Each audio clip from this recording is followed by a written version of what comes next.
Well, the fine weather continues. Perfect afternoon for a little hardball. Welcome inside 20th and Blake.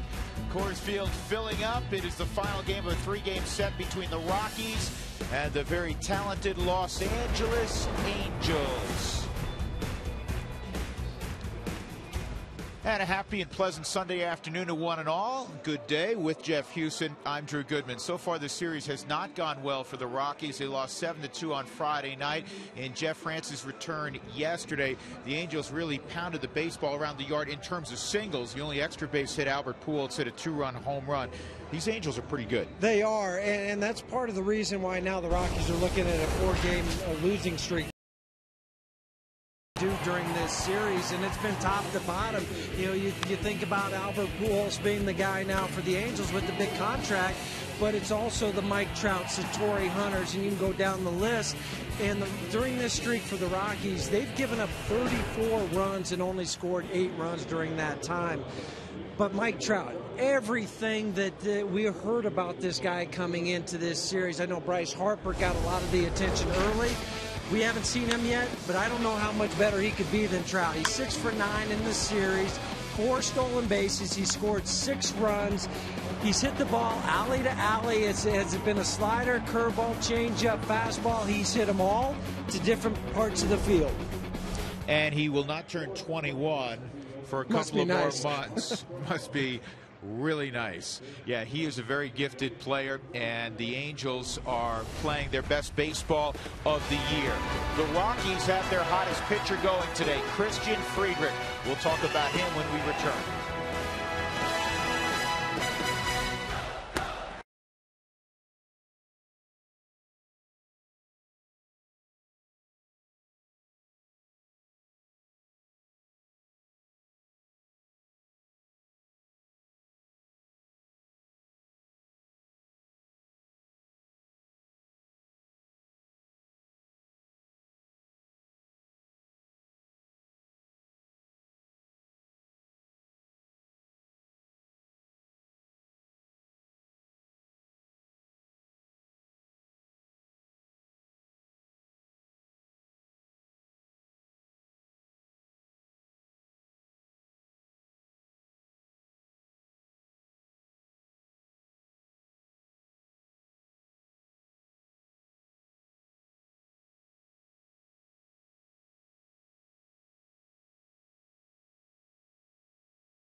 Take batting practice out on the field. They did today. Yesterday, 5 solo home runs, but it was not enough as the Angels scored 11 runs and won rather easily. Back upstairs with Jeff Houston, I'm Drew Goodman. Christian Friedrich has really been a nice story so far this year. Today will be just his 7th start as he's going against Irvin Santana, but he's got a 4-1 record. The 4 wins leads the club. Yeah, and he's coming off a win against the Arizona Diamondbacks where he threw 7 innings in that game, gave up 4 hits, had 4 strikeouts. And on the season for Christian, only 10 walks, 36 punch-outs, and those are the type of numbers that really impress you with this young man, because he had the one bad start here early at home for his first outing. He understands how to pitch at this altitude now, 3-0, 4 ERA in his last 3 starts, and you just have the confidence when he steps onto the mound that he's going to give you a competitive outing, and the Rockies need that today to avoid the sweep. This is a term pitching coaches like to use.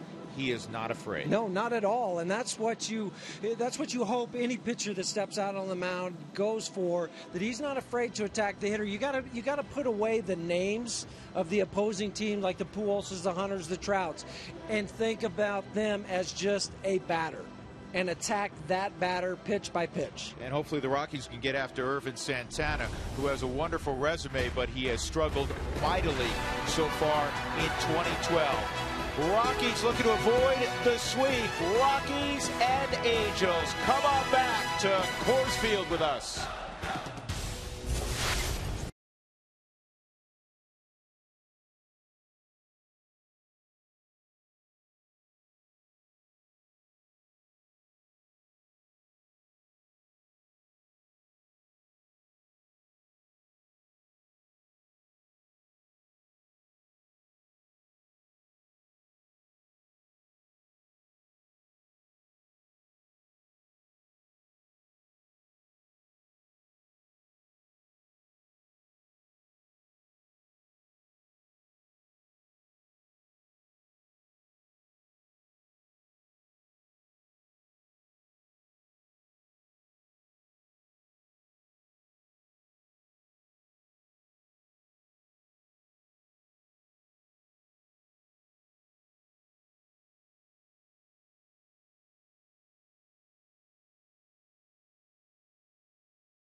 Colorado Rockies baseball on Root Sports is brought to you by your neighborhood Toyota stores. Toyota, moving forward. By CenturyLink, fast speed and a low monthly price. Visit CenturyLink.com. By Frost Brewed Coors Light, the world's most refreshing beer. By Wells Fargo. Wells Fargo customers get your 2-for-1 Rockies tickets by going to wellsfargo.com/Rockies. Wells Fargo Bank, member FDIC. And by Southwest Airlines. Find our fares online only at southwest.com. Another picturesque day in the great state of Colorado. Rockies have an off day tomorrow, and then they'll welcome in the Oakland A's. But first things first, Christian Friedrich wants to put down the Los Angeles Angels. Angels will head back to the West Coast, get ready for the Los Angeles Dodgers. They play 6 games annually. Mike Trout will lead things off. He's got the average now to .349. He's hit 12 of his last 13. He has 2 3-hit games in this series. Here's the rest of the Southwest batting order for Mike Scioscia, longest tenured manager in the big leagues. This is his 13th year, and he's got Torrey Hunter in the 2-hole. Albert Pujols having a big series. He'll bat third.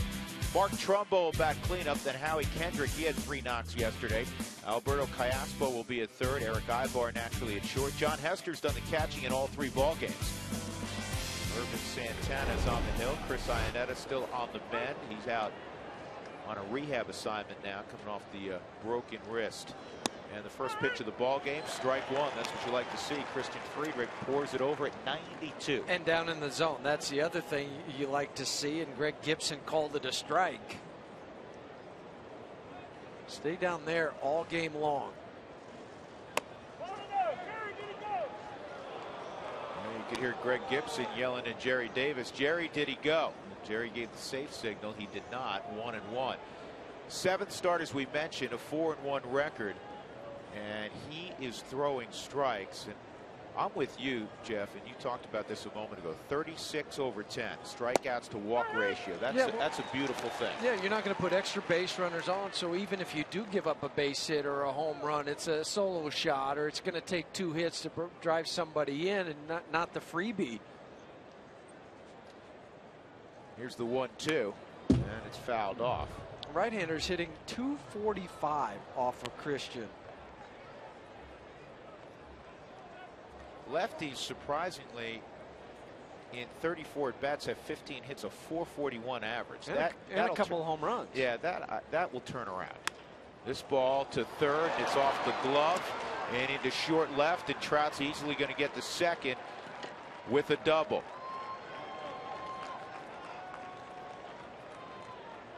That's a tough chance for Pacheco.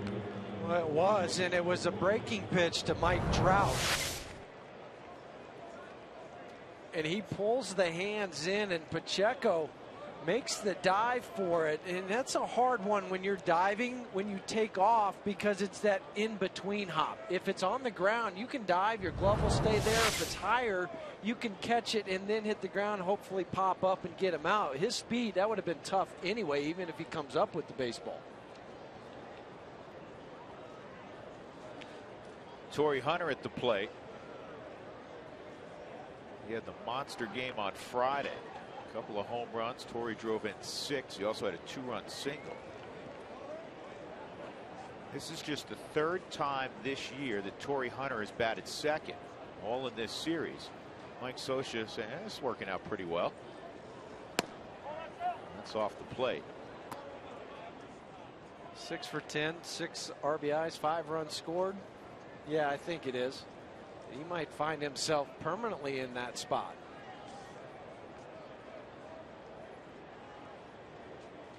Well, the Angels have gotten all the big hits in this series. And that's fouled off 1-1.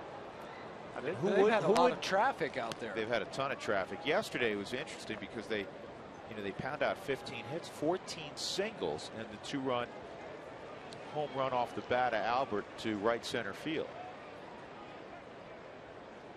Perfect day, and it's a lot cooler than we thought it was going to be. 66 degrees the game time temperature. And you can see Hunter, he's such a professional. He's letting that ball travel, Jeff. He's trying to work the ball to the right side of the diamond. Here's the official numbers right now. Low humidity as always, and a nice breeze.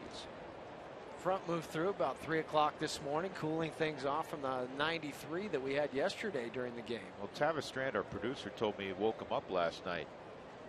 I was out. I never heard the wind. You didn't hear it? I didn't hear anything. And this morning, truth be told, I tried to pretend I didn't hear the dog bark and that he wanted to go out. You did hear that one. I hope this cooler weather and a slightly higher humidity helps with the fires up north. Absolutely. Get that thing under control. 1-2 on Hunter. Trout at second. Did he go? We get another Jerry did he go and another safe sign. 2-2. But you're right with Torrey Hunter. What he's trying to do, Drew, he's trying to let the ball travel to him so he can hit it to the right side. And Chris Nelson, who's playing second base today, has slid over more to the right center side instead of up the middle. Look out for Trout trying to take off. There, he doesn't go there, and it's a base hit that's going to score a run. Broken bat single. Trout digging for the plate, scores easily. And that dynamic duo, at least in this series, strikes again. Trout gets a hit, in this case a double, and he's driven in by Torrey Hunter. 1-0 Angels. Not a bad pitch. No, it was a cut fastball, but with 2 strikes, Torrey Hunter pulled the hands in, and the Mike Shaw Subaru Supermo showed the bat just bending in his hand because of where it was down by the label. So here comes Albert.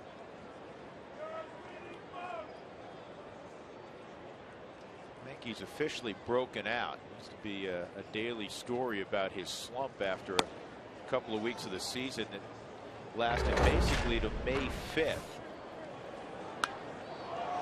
So this is interesting. Albert hit a home run yesterday. You're going to be shocked by this. It was his first home run since May the 30th, 2007 here at Coors Field. It was his longest homerless drought in any National League park. Now, go figure, because as we all know, Coors Field will give up its share of home runs. Yeah. And this is Albert Pujols, who comes here every year. It's not, remember all the times he came here with the Cardinals and not be able to hit a home run here in 5 years. That's, I mean, you think about other hitters, sure, not Albert Pujols.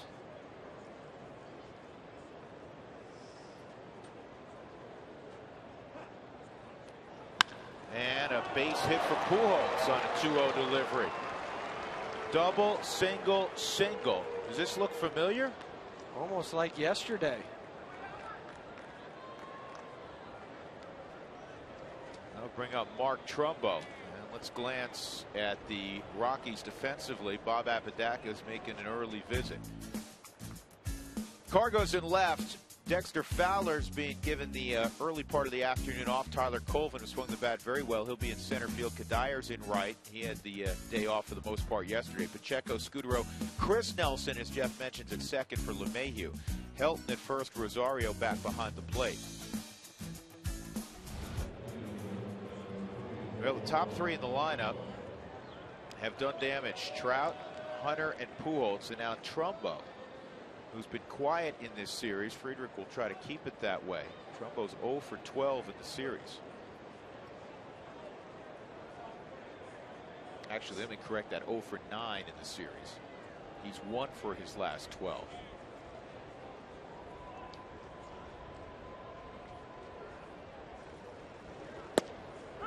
Looking back at the book, the top three guys for the Angels in this series have 19 hits. 19 hits, 19 and hits. we're basically just starting game three. That's remarkable. 8 in the first game, 8 yesterday, and 3 today.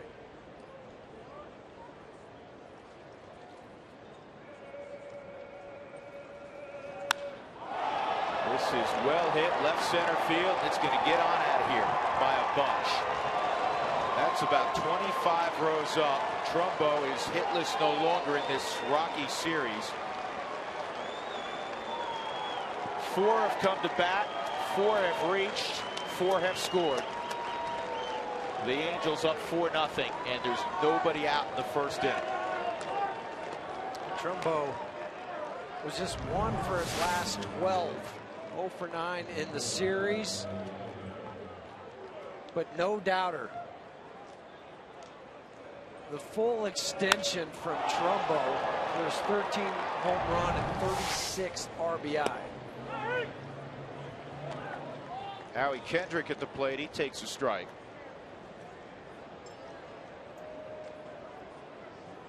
Well, they have a great mix of veteran talent. Some of the biggest stars in the game when you talk about Pujols, naturally, Torrey Hunter. And then you have 2 young guys in Trumbo and Mike Trout, who's one of the 2 youngest guys in the game. And they help the older veteran guys because of the energy that they come to the park with. You know, Mike Trout, we've talked about him. But Trumbo last year put up impressive numbers. And big numbers. Yeah, and then he comes into camp. Where's he going to play because of Vernon Wells and Torrey Hunter, Peter Borges?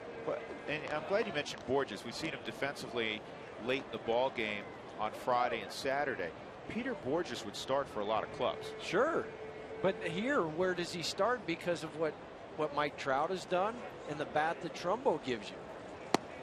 Down low, it's 2-2 on Howie Kendrick.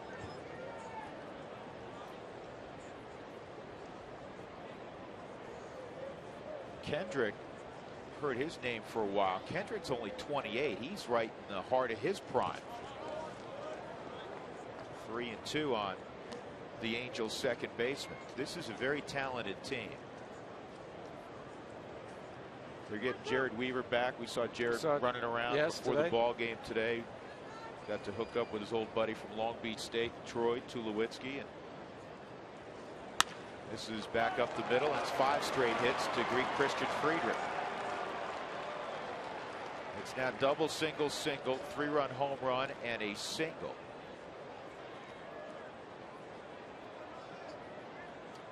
Christian came in 4-1, coming off 7 shutout innings at Chase Field. He's been much better out on the road. A 1.80 ERA. The home ERA is unsightly. Yeah, almost a 400 average for Christian at home as far as a batting average against, and that'll go up with the 5 straight hits. That's in on Cayaspo.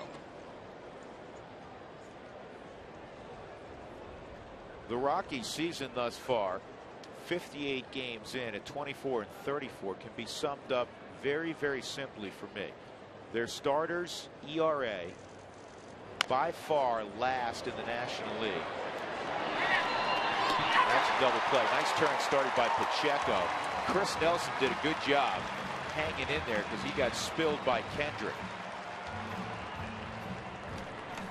Well, if you're playing second base, you know you're going to get taken out. Comes in, snap throw. Kendrick got Chris Nelson's right foot, but after he threw it, Jordan Pacheco has made huge strides at third base after it being sent back down.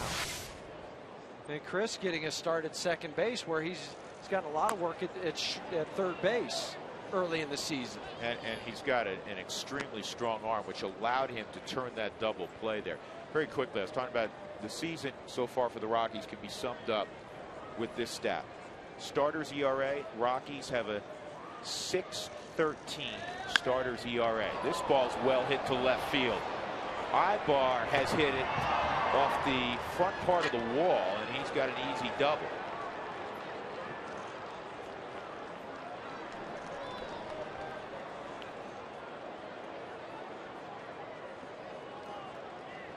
Eric Ibar has been relatively quiet in the series. He nearly hit that one out. Yeah, he'd been hitless in his last 7 at bats. Fastball inside to Ibar, but it was thigh high inside. By comparison, the Nationals have a starter's ERA of 2.93. The Astros, their starters have the second worst ERA in the National League at 4.45. More than a run and a half distance between 15th and 16th in the National League in terms of ERA by starters. And too often you just buried yourself. The Rockies are down 4-0 already. Another hit and it's 5-0. John Hester at the plate. Yeah, and the offense for the Rockies, they're second in the National League in runs per game, averaging over 5 a game, and they're also second in home runs. So it tells you they're giving you enough runs, but the last 4 games, just 4 games, the Rockies have given up 34 runs, and they haven't had a starter get out of the 4th inning. The last one to do it was Christian down in Arizona when he pitched 7. And you're thinking, well, do you get somebody up? But Moscoso threw yesterday. He's your long guy. He can't throw today. Well, he's a young man, and he's got a bright future. He's going to have to find his way out of this unless it just gets completely out of hand.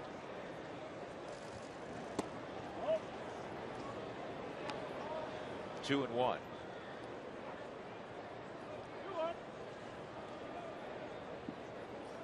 Next pitch will be number 31.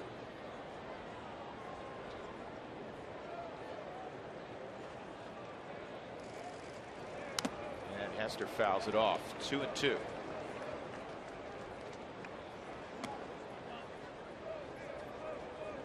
With 20 strikes, 11 balls, but of those 20 strikes, those are the ones that are also have been hit.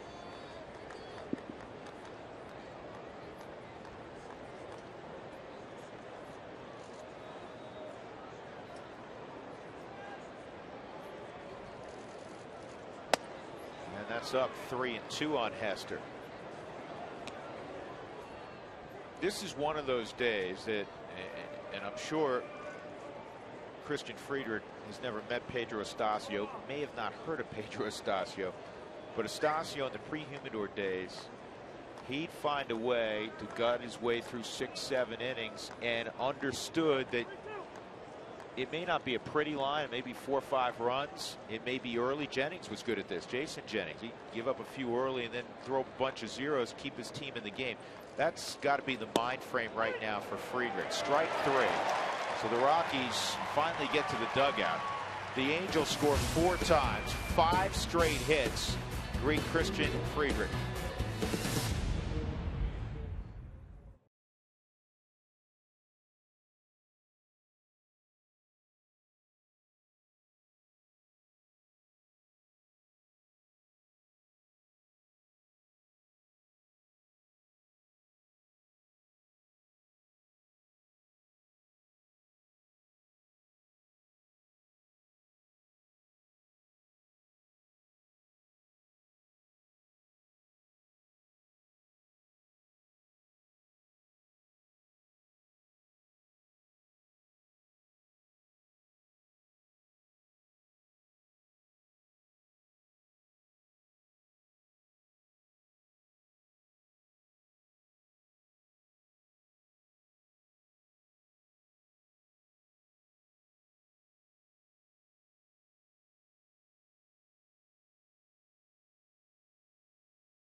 Christian Friedrich, he gives up 4 runs on 6 hits. Mark Trumbo with a 3-run first inning home run. So the Rockies will get going with Tyler Colvin leading off. Dexter Fowler again being given the afternoon off. Colvin had a big day yesterday, including a pair of home runs. Rockies had 5 solo home runs yesterday. Colvin had 3 hits in all. Southwest batting order for Jim Tracy. Marco Scudero again will bat second. Cargo had a nice day, a couple hits including his 15th home run. Michael Kadire bat cleanup. Helton's back in there. Pacheco 6. Willeen Rosario. Chris Nelson, who is swinging the bat well. And then Friedrich to face Irvin Santana. And Irvin Santana has not been the Irvin Santana we're accustomed to seeing. He owns a no-hitter in his career. He's won a lot of ball games in an Angels uniform. But he's 2-7, Jeff. And he's given up a league high, a major league high, tying 16 home runs. Yeah, tied with Tommy Hunter and Phil Hughes, who has 15 for Santana. In his last 3 starts, he's 0-1 with a 9.82 ERA. In his first start here at Coors Field, his 3rd overall against the Rockies. Tyler Colvin will try to get the Rockies going, and he was able to do that yesterday.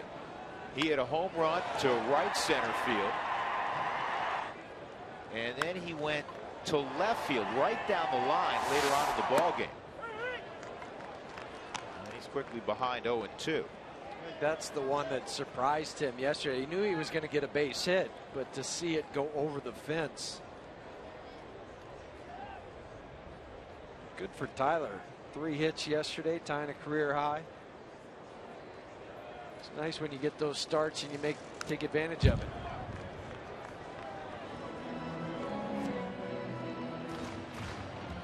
Santana is a fastball pitcher, 92 to 95 miles an hour, but his go-to pitch is the slider.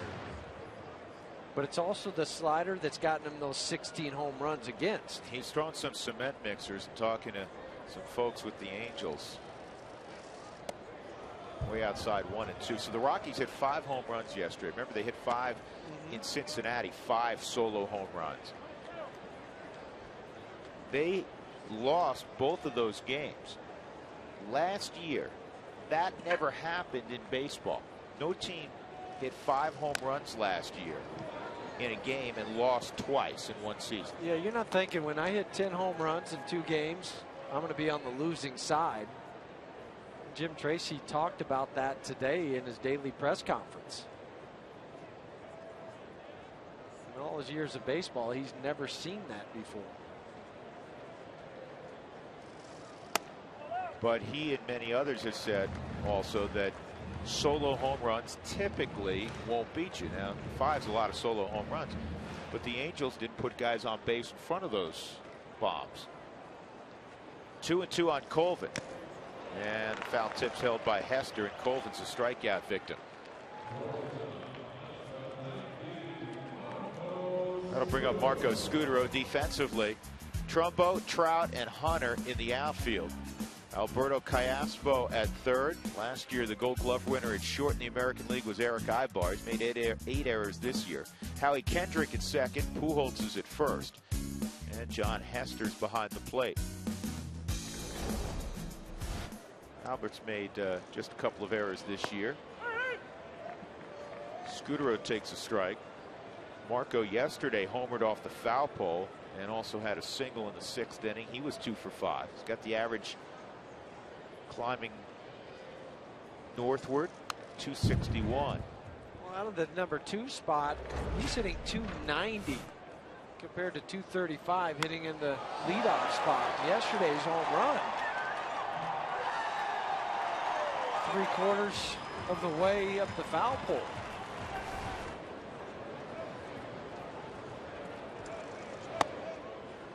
Fastball at 93 in. That's a, well, if he follows typical pattern, Slider. hard in, slider away.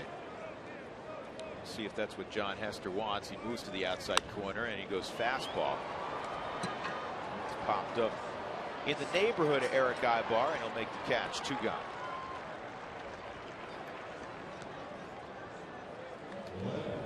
That'll bring up Carlos Gonzalez. And Cargo's had a lot of success against Irvin Santana. He's faced him 12 times. He has 6 hits off him, including a pair of doubles. It's kind of feast or famine. I guarantee if we were to break down every one of the at-bats, when Cargo got ahead, he got a knock off him. When he got behind, it ended in a punch-out. He's got five strikeouts against him. So 5 of the 6 outs were punch-outs. That ball's fouled off.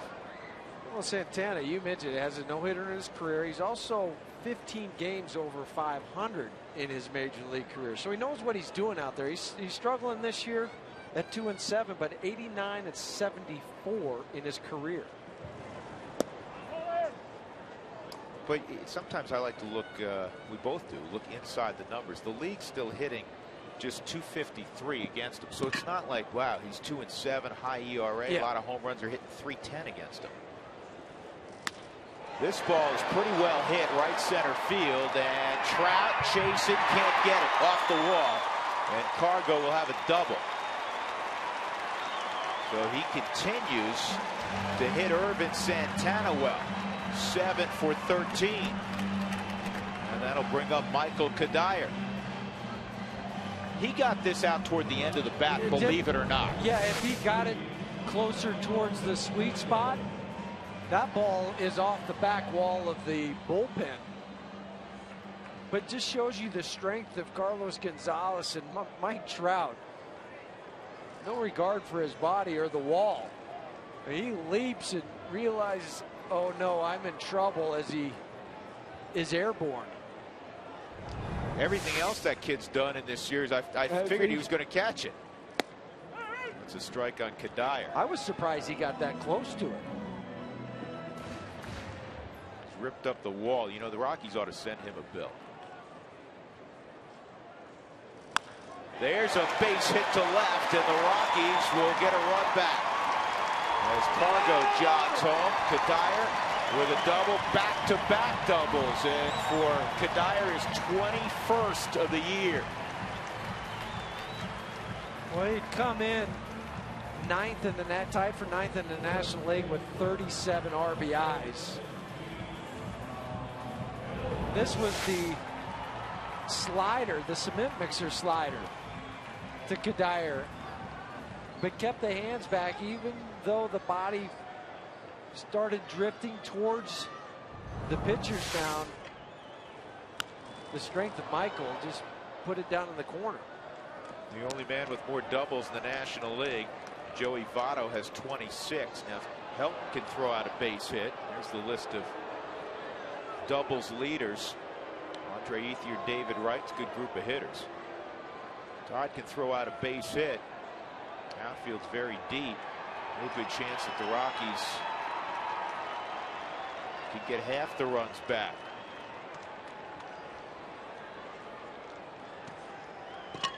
Helton had a complete day off yesterday. Go back to that Gonzalez hit a moment ago. We talked about where he contacted the baseball. And from the Mike Shaw Subaru Super Mode, we'll be able to tell that it was not quite on the sweet spot. It was out towards the end more.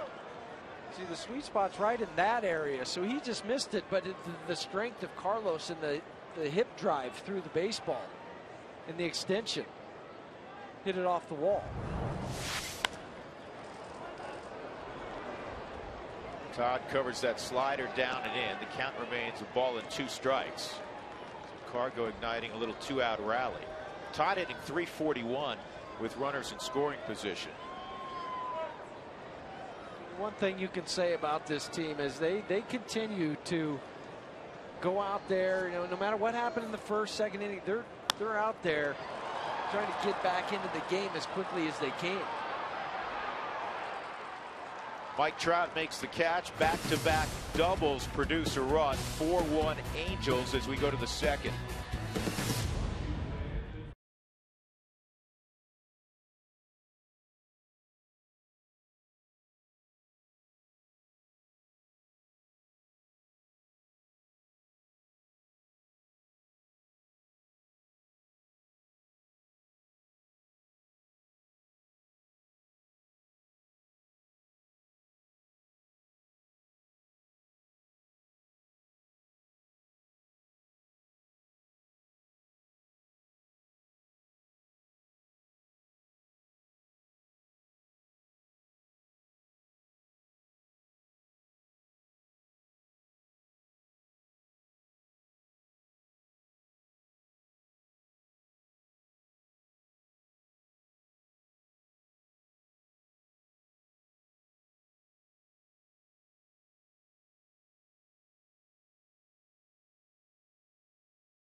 Rick, Rockies got back-to-back doubles from Cargo and Michael Kadire. It's time now for today's McDonald's sideline report. Wake up with McDonald's, where a small coffee is only $1 on the dollar menu at breakfast. I'm loving it.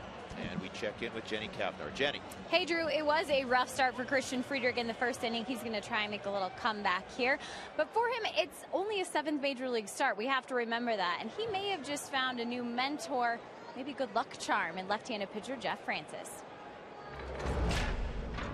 Jeff actually gave me a pair of batting gloves and invited me out to go take BP. And I'm not a very good hitter, as you guys can probably tell, but I hit one out my first BP. So that's a memory I've always had with Jeff, and he's in the same agency that I'm in, so I've always dealt with him quite a bit, and he's just, I mean, he's one of the nicest guys and always one of the first guys I've met coming to Coors in Denver and everything in the organization, so it's just nice to have him back. Well, hopefully Christian has those batting gloves with him today and he can get himself back some run support. But I'm going to throw it back to you guys with this. He's given up 16 runs now in just 12 innings pitched at Coors Field, including today. Are there adjustments that he's going to have to make pitching here at home? Well, obviously you don't want that trend to continue. I didn't think the stuff was bad in the first inning. No, it wasn't, and I think it's also too small of a sample size. If it's 10 or 12 starts and the numbers are still like that, then you revisit it and say, what is it, a mechanical adjustment or is it a mental adjustment? This is just his third start at Coors Field. 0-2 on Santana, and he gets him with a curveball. 2 strikeouts for Friedrich. And that'll bring up Mike Trout.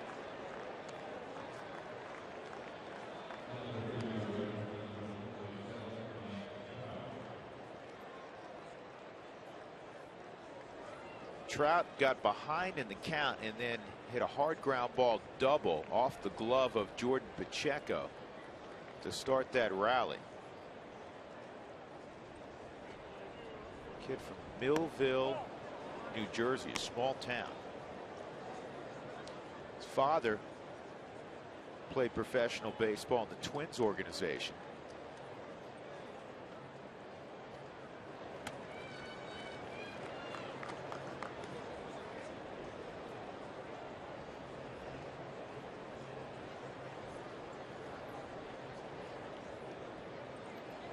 (2-0) on Trout. 3-0.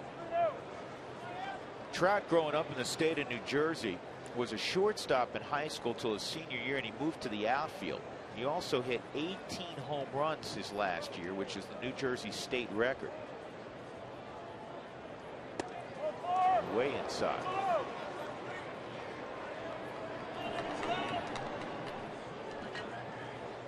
Now you're going to have to deal with his speed at first base. 13 stolen bases for Trout, 4 in this series.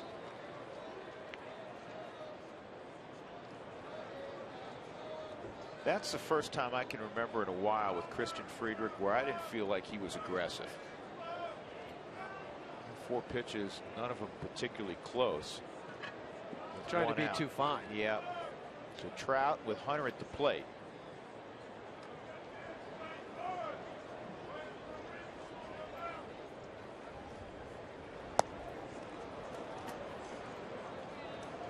Rosario's going to go out.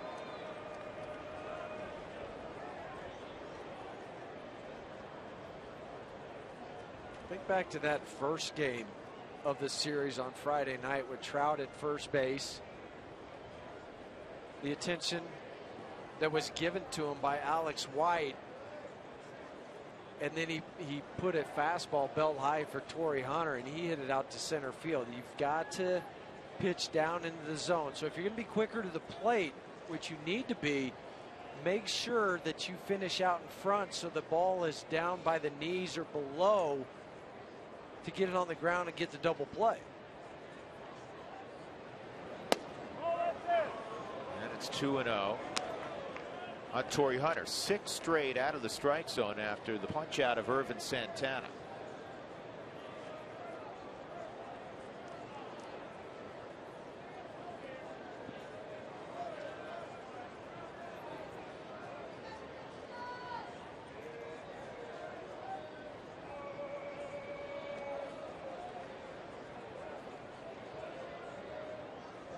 You learn how savvy a base stealer, Jeff, you have on your hands on how they deal with a left-handed move at first. Can they read it away? Is it the knee that comes up? Does that give it away? Is it the look at the guy at first and then go home, or is he looking at home going to first? 2-1. How many guys, lefties, did you find fell into that pattern. Look to the plate, pick. Look at the guy at first, go to the plate. 95% of them. Isn't it amazing? Yeah. And those are the easy signs. If he comes up with the knee and he's looking at you, he'll go home.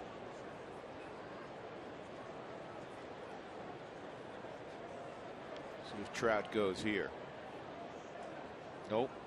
And this ball's well hit to left field by Hunter, and he has hit his third of the series.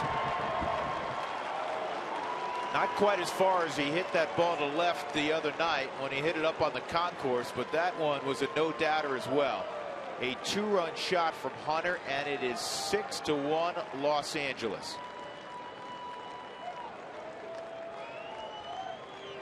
What I was talking about a moment ago with Alex White, the concentration too much towards the guy at first base, and now Torrey Hunter gets another belt-high fastball. 8 RBIs in the series for Torrey Hunter and his 3rd home run. He back-legged that one, and by that, back-legging it, dropping the back shoulder and collapsing the backside to get the elevation. Pujols singled and scored in the first inning on the Trumbo home run.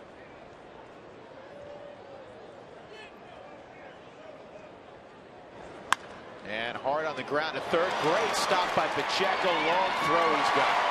That's a tremendous play by Jordan Pacheco for out number 2 in the second. And the difference in this ball was Albert hit this one on the ground. So when you dive, you can read it better coming off the bat instead of the in-between that he got off of Mike Trout in the first inning. Vinny Castilla has been helping Jordan Pacheco a lot with his drop step. And you can catch the ball instead of having to come get everything as a shortstop or a second baseman. Vinny was telling Jordan it's okay to drop step at third base. It gives you that lateral range to be able to reach balls better. And we know Vinny was one of the best there was at that. Also gives you an opportunity, wouldn't it, Huey, to have a better chance at least of creating your own hop, as opposed to always dealing with fighting the hop. Yeah, fighting the hop. Yeah, so you create. So many times we're taught, be aggressive, go get the ball, center it in front of your body, but that might not be your best play. Friedrich's fallen behind Trumbo 3-0. So you look at 3 of the last 4 hitters. You walk Trout on 4 pitches. Hunter, he fell behind 2-0. And Trumbo is behind 3-0. And a 4-pitch walk to Trumbo. I want to go back to Torrey Hunter's home run for a moment. We're going to freeze it in his setup, and I'm going to tell you what I mean by backlegging it. The shoulders are going to drop this way, okay? Once they do, that's going to create the bat path to be able to go up here to create the home run swing. Watch the shoulders where they dip down, but then the barrel and the bat and the high finish where he finishes up more towards the 12 o'clock on a clock. Greg Gibson yelling ball in. So it's 1-0 on Howie Kendrick. There's Torrey Hunter. He's got a 5-game hitting streak, 10 for his last 18, including 4 home runs for Torrey Hunter.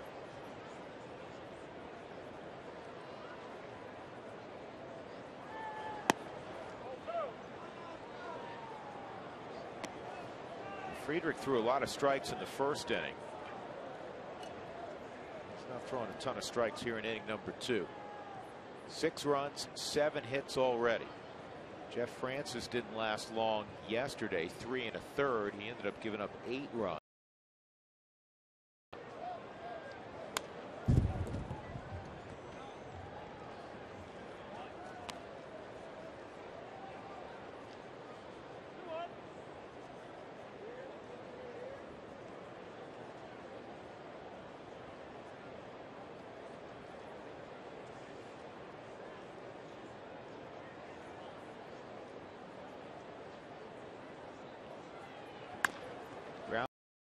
Scudero is going to get the force on Trumbo. Good play by Marco Scudero, flipping to Chris Nelson. 2-run home run, Torrey Hunter, 6-1, Angels.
Beating the Rockies 6-1 as we head to the bottom of the second. Now, we've talked a lot about Mike Trout, the rookie for the Angels, and what he's done against the Rockies, as you've seen.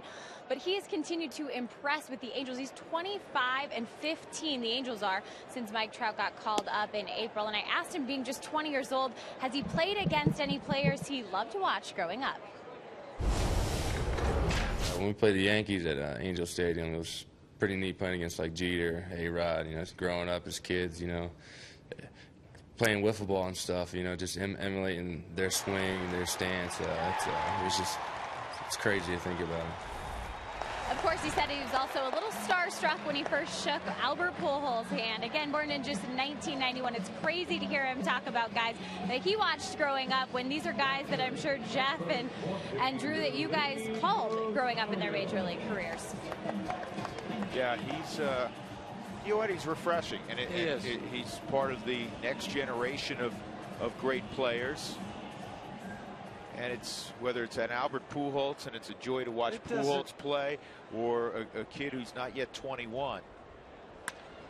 This is off the end of the bat to left field, and Rosario's retired after the bunt single by Pacheco. Here's that bunt single again by Jordan. Well, and one of the few times we've seen Jordan Pacheco drop down a bunt to try to lead off an inning with a base hit. I haven't seen that before from him. No, I've seen it when he's trying to advance a runner, where he'll at least fake it. I don't know if it's just for show, but to have that arsenal in your back pocket helps you with the prolonged slumps. Not that Jordan's in one, but it keeps you away from them. Absolutely. Chris Nelson at the plate. Chris came into the ball game yesterday in a double switch for Pacheco, and he went 2 for 3, including a home run. The one out he made, he flew to the track in left field, so he has swung the bat well, coming off the disabled list. 4 for 10. His wrist is much better. Yeah, clearly. Who wants tacos? When the Rockies score 7 or more runs for the Rockies Taco Special, make sure you text TACO to 720-720. Feed your fever. Rockies fever only at Taco Bell.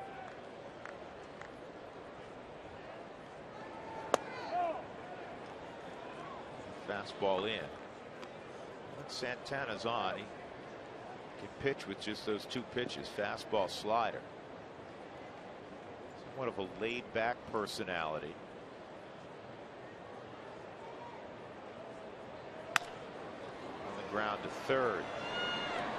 Iaspo low throw, and they don't turn it over. Good job by Pacheco getting into Howie Kendrick. Pretty good hands by Kendrick to come up with that baseball. Yeah, and how did Howie pick that?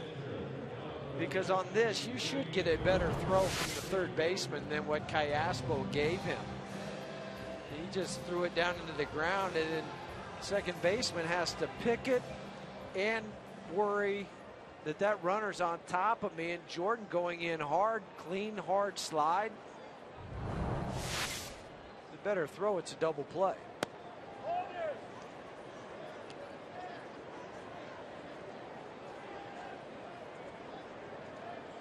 Well, Christian Friedrich, see if he has Jeff Francis's batting gloves on. Here's the 1-0. Fouled off, 1-1. Rockies have lost 4 consecutive ball games, and they have never played well against the Angels. Angels are 8-2 at Coors Field. They haven't been here since 2001. The Angels have won their last 8 road games. 11 road games is their longest in their history, followed by a 9 straight out on the road. Yeah, now you have to go back to 1988. The Rockies are just 8-19 all time against the Angels. And the Rockies from afar, and also training in Arizona, have always admired how the Angels play the game, because typically under Mike Scioscia, that's inside, man. Santana just walked Friedrich. 2 on for Colvin. They've always taken the extra base. They're always among the league leaders going first and third. They have a number of guys typically that run pretty well. They've always been an athletic type of team, played with an energy that, you know, Dan O'Dad's mentioned this on a number of occasions through the years. But where did Mike Scioscia come from? Dodgers. The Dodgers. And there was a Dodger way, and they had that book. Yes. That every minor leaguer, you had to read it. How to play baseball the Dodger way. And Mike Scioscia came up in that, and he's instilled that into the Angels system. This ball's belted to center field and deep. Going back, Trout leaps. Did he make the catch? He did not catch it. 3-run home run, Tyler Colvin, and only now do the fans realize. I thought he caught it. He looked like he did. He was tracking it the whole way. And now we're getting the fountains in center field to tell us it's a home run. Colvin with his 3rd home run in the last 24 hours, and he makes it 7-4 as Santana pays for walking the pitcher with 2 outs. Everybody's concerned about Trout. As big and strong as he is, you worry about the fence. That wrist, that's 2 times in 2 innings Mike Trout has crashed into a wall. It's turned around and leaps. He thought he caught it. The way he adjusted his glove after, that's why I thought he caught the baseball. Watch, he goes up and watch. If you've ever had a catch, sometimes when you catch it high in the webbing, you'll re-grip it. Now watch, let's see how close this is.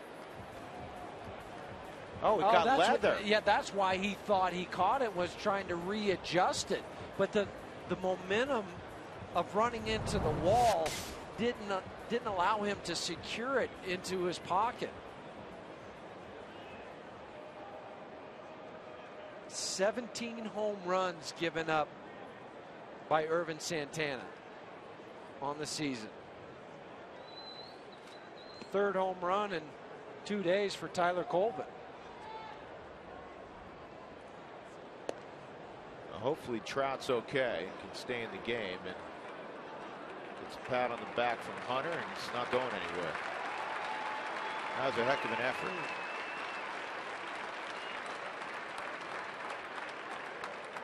I'm sure when Mike Scioscia was running out there, bad thoughts were running through his mind. Don't let him be hurt. That was the longest delay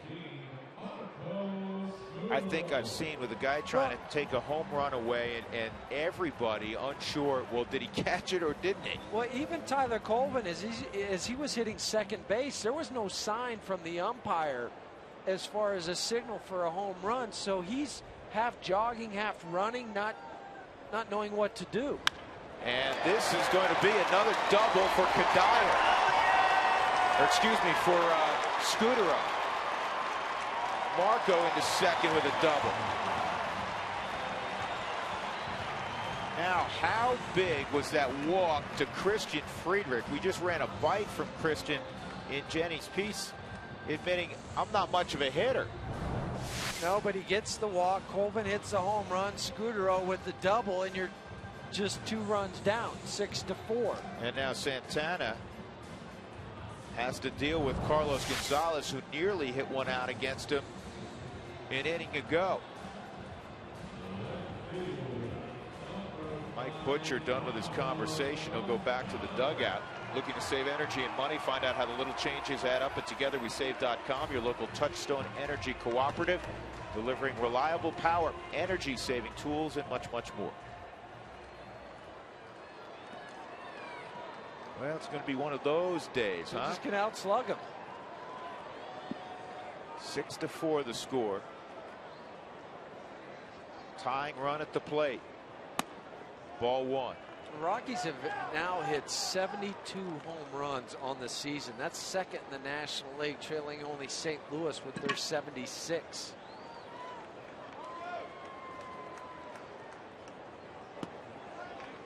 Two and 0.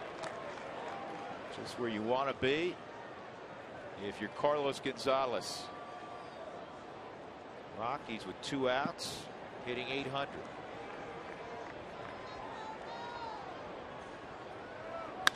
This ball's belted center field indeed, and we've got a tie game. Carlos Gonzalez, number 16 for Cargo.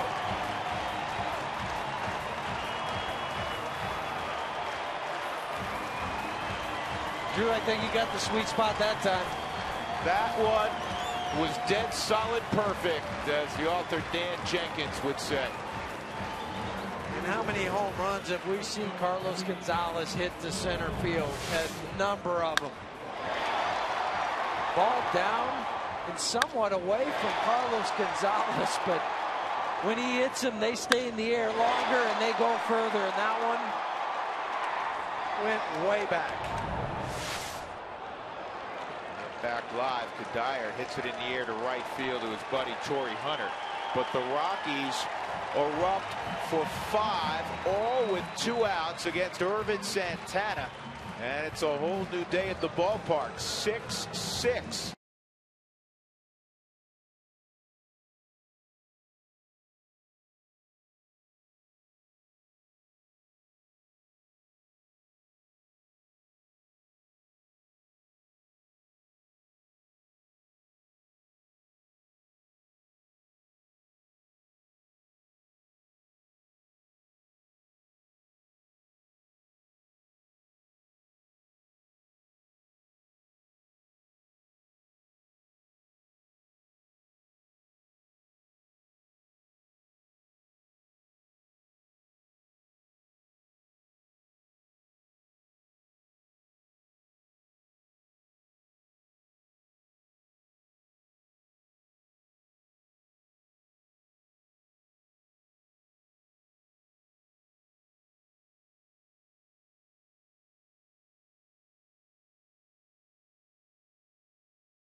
Rockies baseball on Root Sports is brought to you by the Ford Mustang. All legend, zero compromise. Ford Mustang. Go further. By AT&T, the nation's largest 4G network. AT&T, rethink possible. By King Soopers, more value for the way you live. And by Comcast, advertise your business locally on the network's People Watch. Go to ComcastSpotlight.com for details. Alberto Callaspo takes strike one. 6-6 ball game. That's low, 1-1. Now a shutdown inning from Christian Friedrich. You might have to put an extra beverage on ice because this one's going to be interesting. And a base hit up the middle by Callaspo. That is the 8th Angels hit. 6th inning, Toyota Talk comes your way. Text Toyota to 720-720. You'll also learn how to win a $500 gas card. Toyota Talk will continue in the post-game show as well.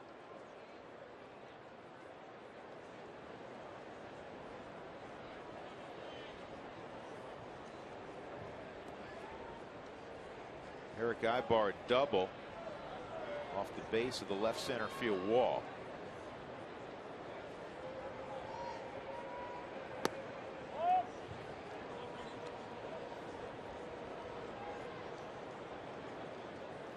Christian hasn't found that release point for the curveball.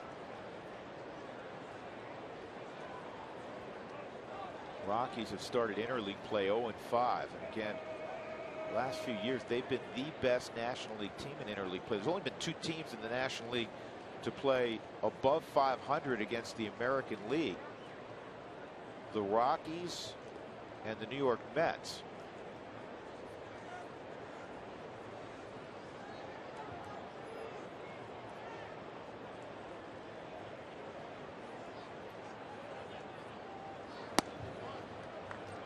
Two and 0.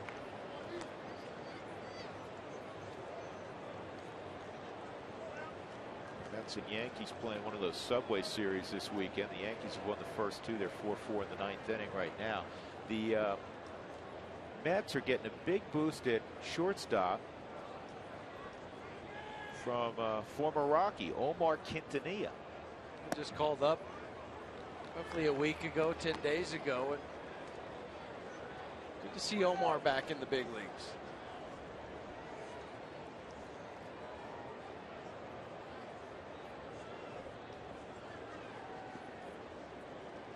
Yeah, Omar with the Texas Rangers organization last year.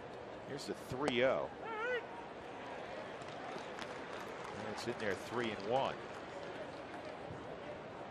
See if they start the runner at first, Callaspo. The 3-1 count.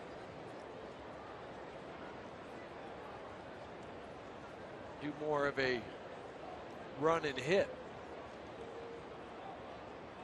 Not going, and it's ball 4. So Friedrich really laboring now the last 2 innings to find the strike zone.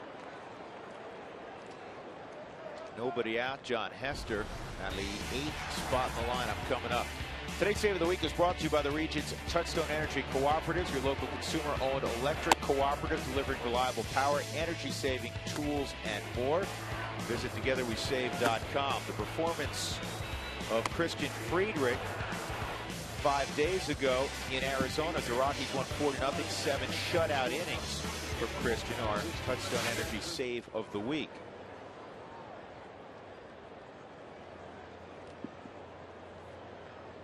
Friedrich has walked 3. Hester struck out his first time up.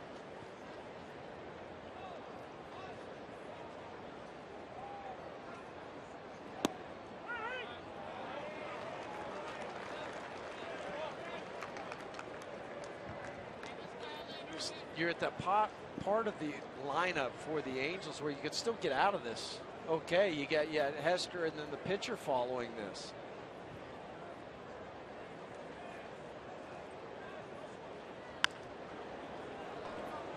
And now you're ahead of Hester 0-2. Angels have become the hottest team in baseball over their last 17 ball games. They are 13-4.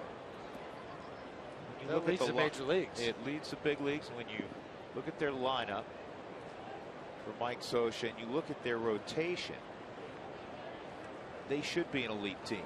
They climbed to within 3 of the Texas Rangers. And this ball's well hit center field. Colvin going back. Tyler will make the catch. Tagging is Cayaspo. He'll go to third. Really thought Ibar should have tagged as well. He went 2/3 of the way.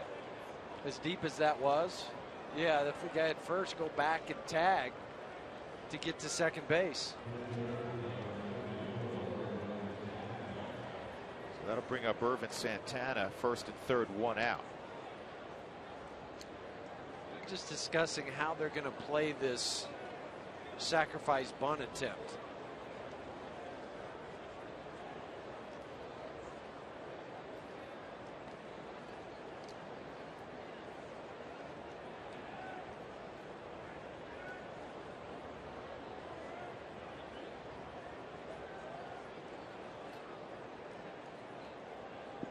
It's a bad bunt attempt, Rosario. If it's just a foot or 2 in front of home plate, he can go to second, return throw to first to get out of the inning. Jordan Reed at third base. The base runner at third can get as far off as the third baseman. If he creeps towards home, the base runner can go that far. So it gives him a better advantage to try to score. He's just walking right behind him to get into his blind spot. We talk about interleague play. Well, it's not over yet because the Rockies will take on the Oakland Athletics Tuesday through Thursday. So come on out, get your tickets, root on the Rockies against the Athletics.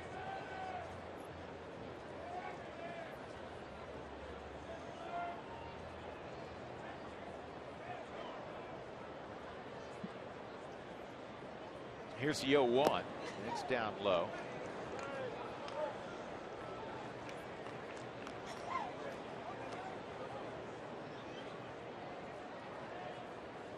Santana struck out swinging his first time up. 6-6 game. Angels scored 4 in the top of the first, 2 more in the second. They had a 6-1 lead. Rockies had 5 2-out runs last inning. And they put on the pulled off the bunt, put the I'm not sure why, though. Yeah, I don't know why they. If it was a National League pitcher that has had more experience, maybe. Slug bunt didn't work there for Santana. He's showing bunt here. You know, his eyes are looking way up here, but his bat is down lower than that. And they get the strikeout of Santana. 2 outs. And that'll bring up Mike Trout. Time now for today's fun fact, brought to you by All Copy Products. Back-to-back games with 3 hits, 3 runs scored, 2 stolen bases since 1900. That's what Trout's done the last 2 days. It's happened only 2 other times. Gene Richards, the former Padre, and of course the guy that Huey broke in with, Rube Oldring, the Phillies back in 1913. He was 2 years before me. 2 years before my bad. How about that, though? 3 times in history. No wonder we've been talking about Mike Trout so glowingly. Yeah, Trout had a double and a run scored in the first, a walk last inning, and a run scored.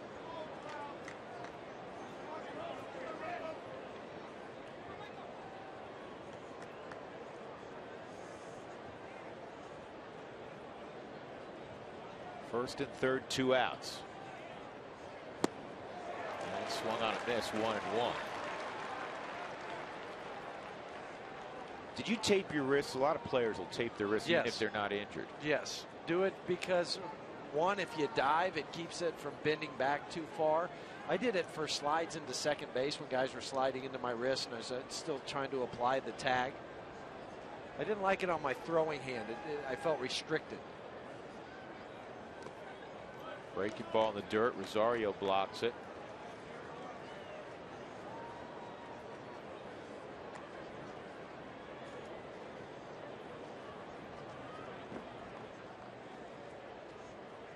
Cayaspo singled. He's now at third base, and Ibar walked. He's at first.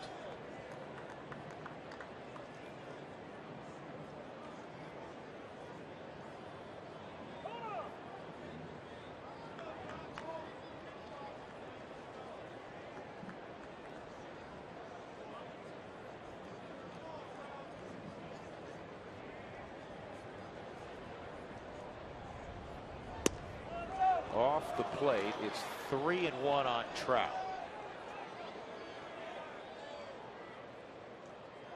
He's taking a hard, long look at Dino Ebel to see if the runner at first will be in motion. Ibar. 2 outs. I think they would wait till 3-2. Not going, and a quality swing. It's 3-2.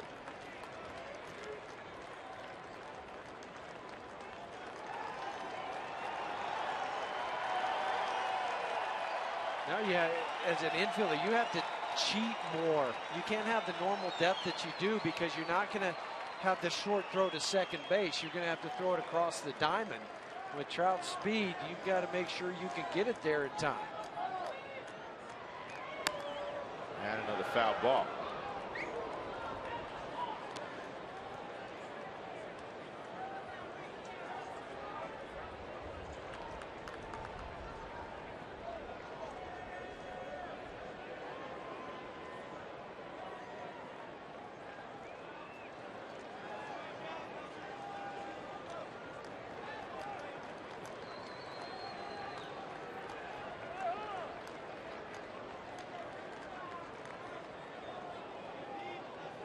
Stat that you look at with Mike Trout is off the charts, hitting .423 with runners in scoring position. Ibar off, and this ball is going to end up in the seats down the right field line. The pitch count, by the way, close to 80. And Friedrich's not out of the 3rd inning, so the Rockies are going to have to gobble up a bunch of innings again out of the bullpen. And Moscoso's out, so the guy that was going to get the lion's share early would be Renicky. He's done it before. The Rockies, fortunately for their bullpen, have the day off tomorrow. Another 3-2. Swung on and missed. And Friedrich strikes out Mike Trout with runners at first and third. 6-6 affair, middle of inning number 3 on a perfect day for any outdoor activity. We're at Coors Field. Back in a moment.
Angels and Rockies tied at 6. The Rockies with a 5-run outburst in the second. Wells Fargo customers get your 2-for-1 Rockies tickets by going to wellsfargo.com/Rockies. Wells Fargo Bank, member FDIC.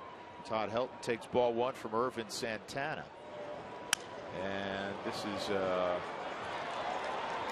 easy play for the third baseman, Alberto Callaspo, 1 out.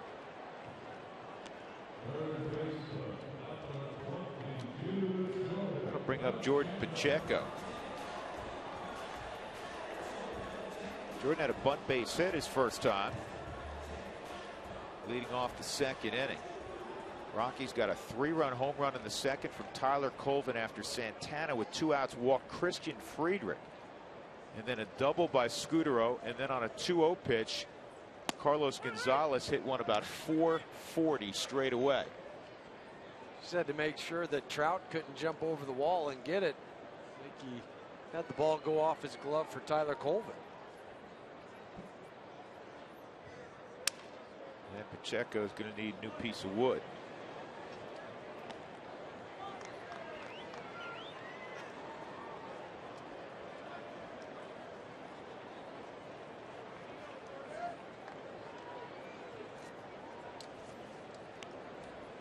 Highest batting average among rookies, Pacheco. Aoki at 297. And Denver's own Kirk Neuenhuis with the Mets still going strong at 289. Pacheco fooled on that slider, and there's 2 outs. 2 weeks, the Rockies will entertain the Washington Nationals here at Coors Field. And the first look at Bryce Harper and be able to compare the 2 rookies. 2 tremendous talents. And so young. I think that's what separates them from other rookies. Their age and how developed they are in their skill set. Rosario, speaking of rookies, leading all rookies in home runs in the National League with 9. 2-0. He's 3 up on Zach Cozart. Todd Frazier, a couple of Reds. There's Harper. He's got 6 as well.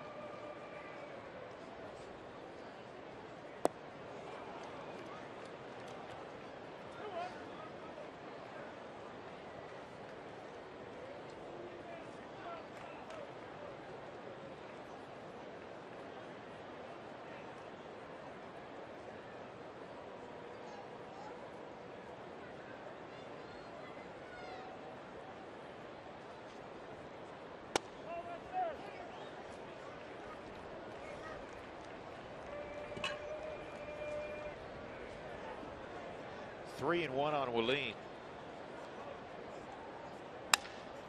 Look out, the bat goes flying toward Callaspo. The baseball ends up as short, and Ibar throws out Willeen Rosario. A 1-2-3 third inning. So we move on to the 4th with the Rockies and Angels tied at 6.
The Rockies with 6. Rockies have hit a couple of home runs today. Colvin a 3-run shot, Cargo a 2-run shot. AT&T trivia question on a Sunday afternoon at 20th and Blake. Who's the only Angel to win the American League Rookie of the Year award? Think about that for a while. We'll give you the answer. 2, 3, and 4 in the Angels lineup. That means Torrey Hunter, Albert Pujols, and Mark Trumbo.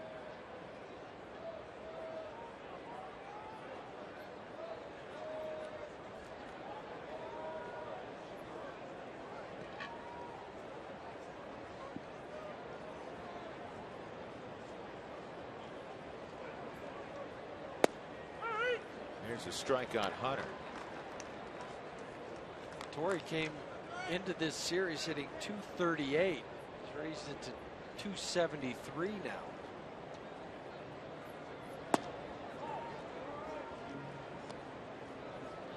Torrey, a RBI single and a 2-run home run to left.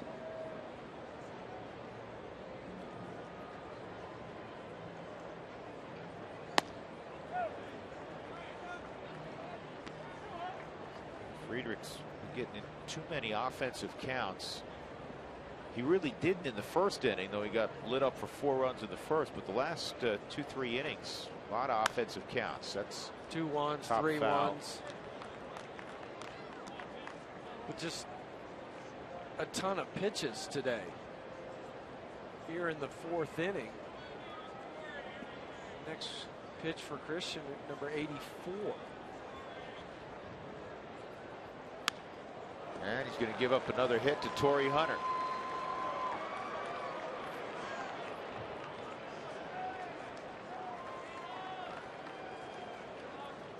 Fans, you want to get ready for the first and best fireworks show in town on Friday, June 29th, after the Rockies-Padres game, courtesy of Lockheed Martin. Don't miss out. Get your tickets today. They always go fast for fireworks night.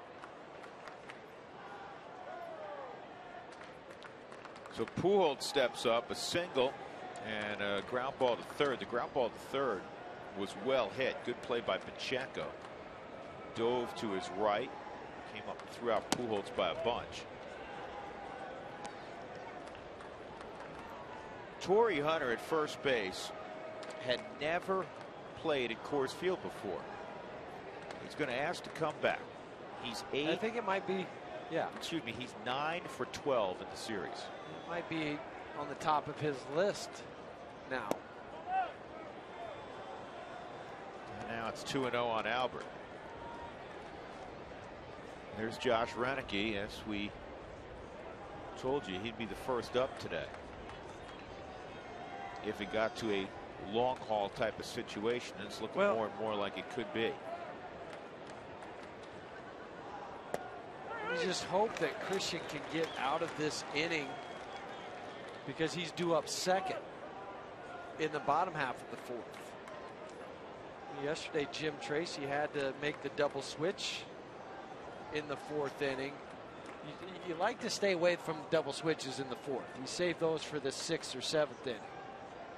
Well, the difference today, this could be 2 and it won't be anything.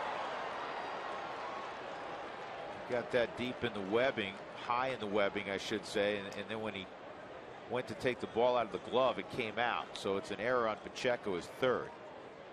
And 2 are on. I was going to say the difference today is that it's a ball game. It's close. The Rockies were way down in the ball game yesterday when the double switch took place. So you could, again, we don't know what's going to unfold this inning. You could hit your pitcher. I mean, if he has to go get Friedrich and Reneke bat second next inning, so be it. Yeah. Well, there's nothing wrong with the way Jordan Pacheco attacked that. I mentioned it 2 innings ago about the drop step and Vinny, and he had the drop step right. It was on the transfer where he tried to be too quick and not catch the ball first.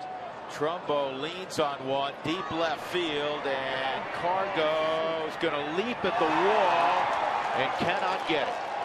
And Trumbo has his second 3-run home run of the ball game, and it's 9-6. And the ping pong match continues. Trumbo had not produced a hit in the first 2 ball games of this series. He now has 2 3-run home runs and a walk in the Sunday affair. I was talking to numerous Angels people, and they said Mark Trumbo has as much power as anybody on their team, and that was evidenced by that last home run. Well, last year as a rookie, he had 29 home runs and was voted the team MVP. Here's Cargo, giving it a great effort, just couldn't quite get there.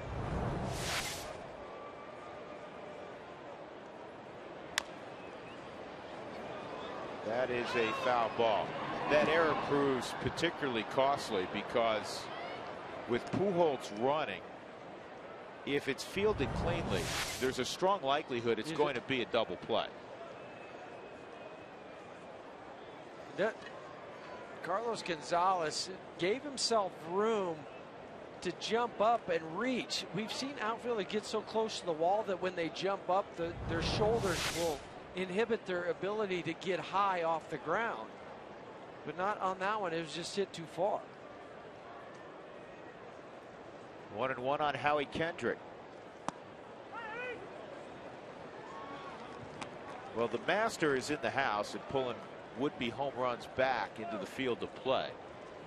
Torrey Hunter in his career, particularly when he was patrolling center field with the baggie out there in Minneapolis. Here's Torrey. Unofficially took back 36. 36. 36. Again, it's an unofficial stat, but on a play like that, where Carlos, the wall is stationary, the baggie in center field in the Metrodome, you could jump up, lean into that, and it would give. So you could reach back an extra foot and a half. Yeah. But still, it's a high exciting number. Play. It is. Yeah. But it was like a rubber band where you could kind of launch yourself back, catch it, and then springboard 2 or 3 feet the other way. Kendrick spins. He's upset with Greg Gibson. That's the first out of the 4th inning. 5th strikeout for Christian Friedrich.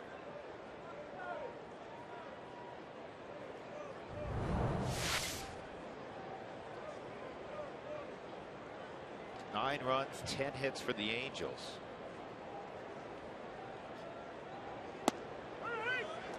Angels have now scored 27 runs in basically 2 1/3 ball games. Callaspo a single and a 5-4-3 double play, and that's on the ground to check him.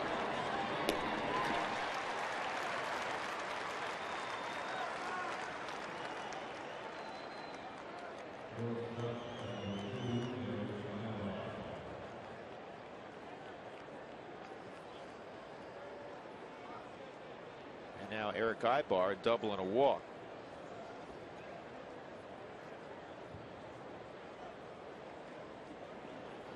Ibar became the 3rd Angel to win a Gold Glove at shortstop last year.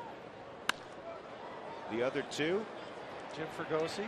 Jim Fregosi back in '67 and Orlando Cabrera in 2007. Trumbo has a pair of 3-run home runs to 6 RBIs, a new career high. 9-6 Angels.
9-6, the Angels leading the Rockies as we go to the bottom of the 4th inning.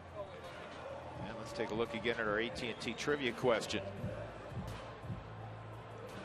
Who's the only Angel to win the American League Rookie of the Year award? Mark Trumbo and Mike Trout. Trout's a rookie. Trumbo last year a rookie. Tim Salmon's the answer, though. Back in '93, Salmon hit 31 home runs his rookie year. Chris Nelson fouls off the first pitch. And Trout figures to be in the mix, prominent mix, this year. Last year, Trumbo finished second to Jeremy Hellickson. Trumbo had 5 first-place votes. Hellickson with Tampa had 17. Though Trumbo was voted the Angels team MVP and won the Sporting News Rookie of the Year award. So he had plenty of accolades. And right now he's got game MVP through the first 3.5 innings. This is in the air to Trout in center, pretty deep, but it's going to stay in the yard. Nelson's gone, and so is Christian Friedrich. Eric Young Jr. is going to pinch hit here. Let's take a look at Chevy's Dare to Compare, brought to you by the Chevy Silverado, the longest lasting, most dependable truck on the road. Chevy made for Colorado. Here's a grouping of some of the top American League Rookies of the Year. Jesus Montero, we saw with Seattle. Trout, Cespedes, who's with Oakland.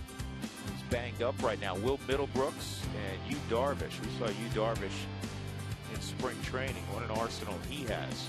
Well, he's lost two decisions in a row.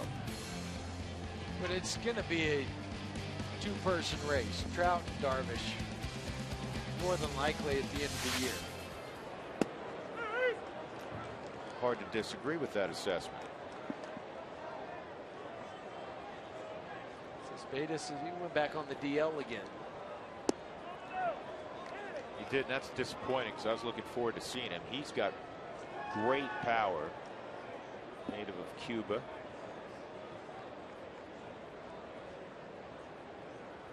Now, one of the hardest things for a starting pitcher. There's a base hit for Ewok.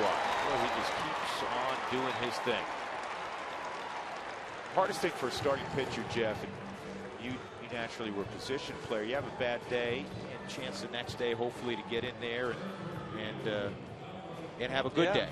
Yeah. With a starting pitcher, he's got to wait another 4 days.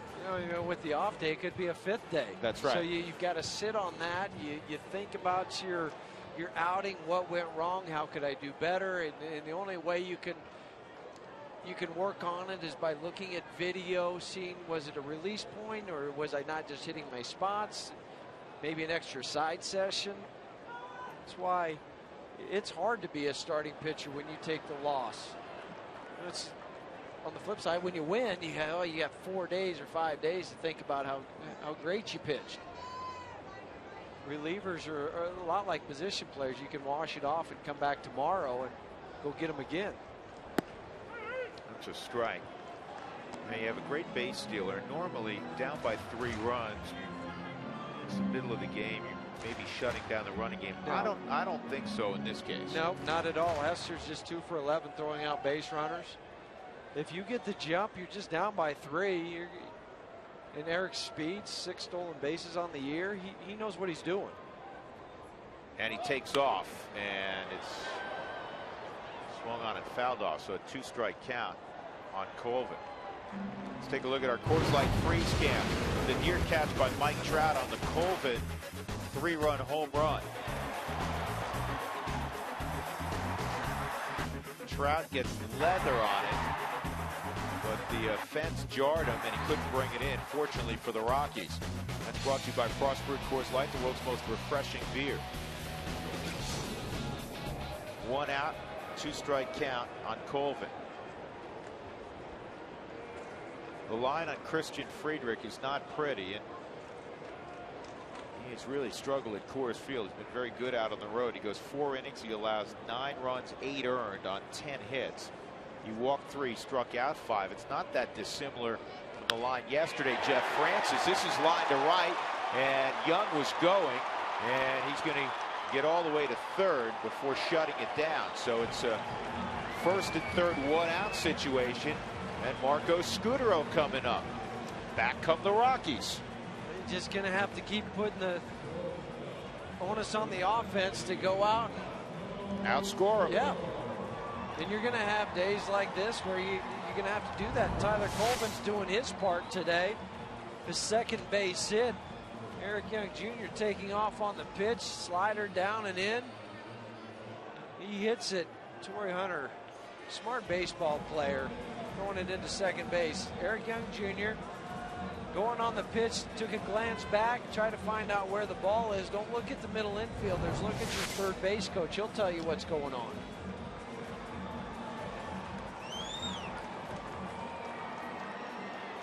Well, Irvin Santana, who came into this ball game having really struggled, that trend has continued. Winless in his last 4 starts. And a .982 ERA over his last 3. It's not going to go down. Oh, and then coming into the game during those 4 games, he had 18 hits, just 14 2/3 innings. I mean, that's last 3 games, excuse me. 16 earned runs during that time. Amazing. He's now allowed a major league most 18 home runs. 18 gopher balls. He made a comment. I was reading about him. He made a comment that he's a self-proclaimed pitcher that gives up a lot of home runs. Why would a pitcher say that about himself? Not sure. To make you feel better because you've given up so many home runs? I mean, maybe in the context of, hey, you know what? I've won a lot of ball games, and you know, when I do give up runs, I tend to give up home runs via the home run. But just to say that's who I am. Type of pitcher I am. Again, a strange comment by somebody who's pitched well in the big leagues.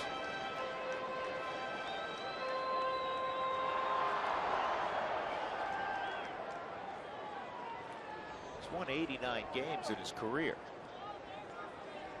15 games over 500 in the big leagues.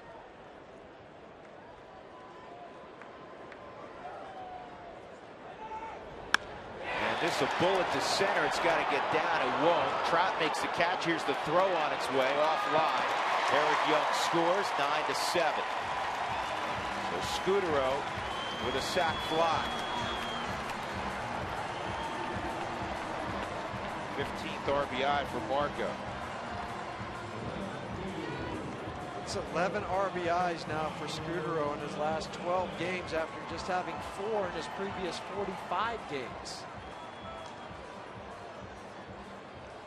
Who wants tacos? Fans, the Rockies have scored 7 runs. Don't forget to go to your participating Colorado Taco Bell locations tomorrow between 4 and 6 to get your Rockies taco special. Feed your Rockies fever only at Taco Bell.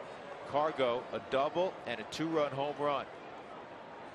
2-run home run here would tie it up again. He tied it up in the second with a 2-run blast. Remember we were saying yesterday when he hit that home run to left, scuffled for a few days trying to get the timing back. And this one, if it's fair, is tied it up, but it's going to hook foul.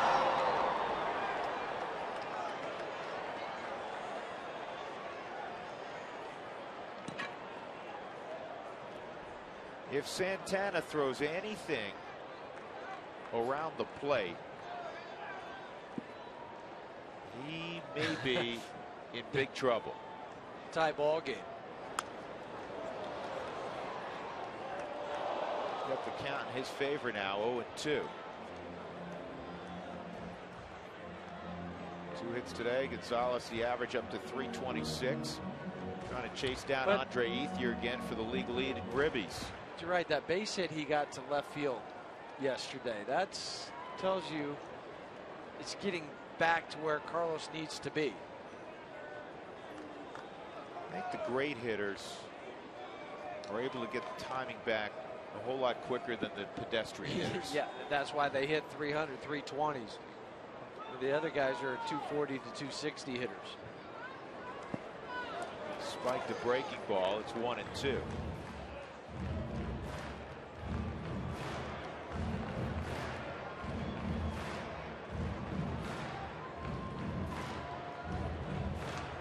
Josh Renicky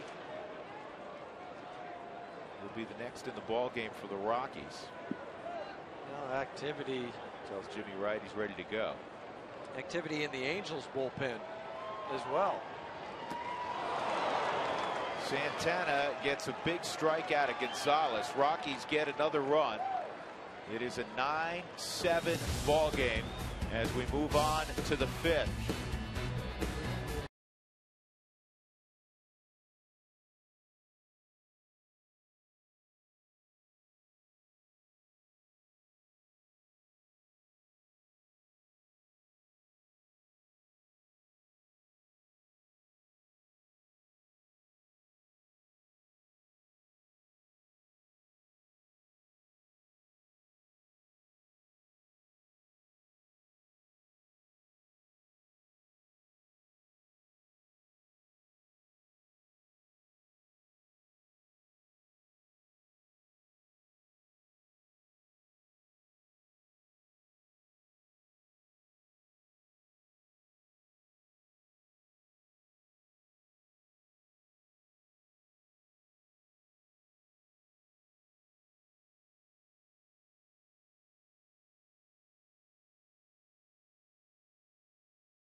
Bullpen is brought to you by Jose Cuervo. Josh Renicky quietly has had a terrific year out of the Rockies pen. Will be called upon here in the 5th. It's his 27th appearance. He has a very low ERA. The league hasn't hit much against him. No, since April 28th, opponents just hitting .207 against him. 34 2/3 innings for Josh Renicky, and that leads all major league relievers for innings out of the bullpen. The only pitcher for the Rockies that has a lower batting average against is the guy who handles the 9th inning, Rafael Betancourt. The league hitting just 184 against Rafi. Unfortunately, the Rockies haven't been able to get to Rafi enough. They haven't. I mean, he's 10 for 11 in saves, and he's done whatever he needs to do when it's a save opportunity, but just not enough of them. John Hester, and for the time being, Santana's in the on-deck circle. Santana only has 68 pitches. A lot of runs in those 68 pitches. And he is on the plus side. And Mike Scioscia could be sitting there saying, well, he's up 9-7. I want to give him a chance to win the game. Center field base hit for Hester. He's got a 6-game hitting streak, which is the longest of his career. In fact, he was called up a few weeks ago with the injury to Iannetta. It's his first time in the big league since 2010. Santana will be asked to do something he failed to do his last time up, and that's get a bunt down.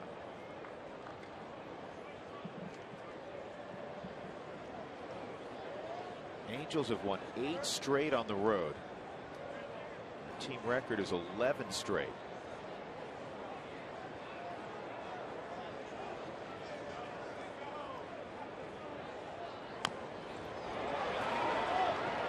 And Renicky waits for Chris Nelson, 1 out.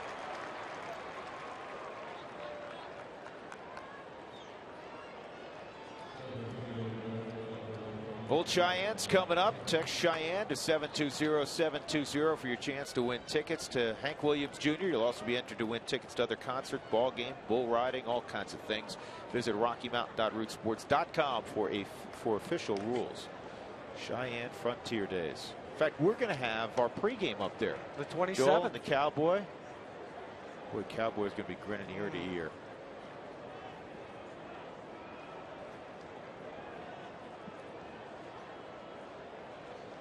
That's going to be, they're going to have some security for Cowboy up there.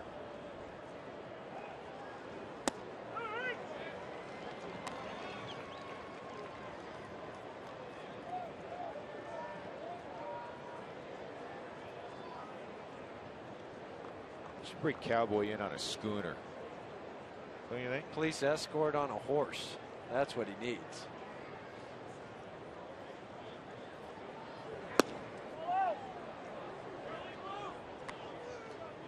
One and one on Trout. Rockies finally got Trout out in his last at bat. A double, a walk.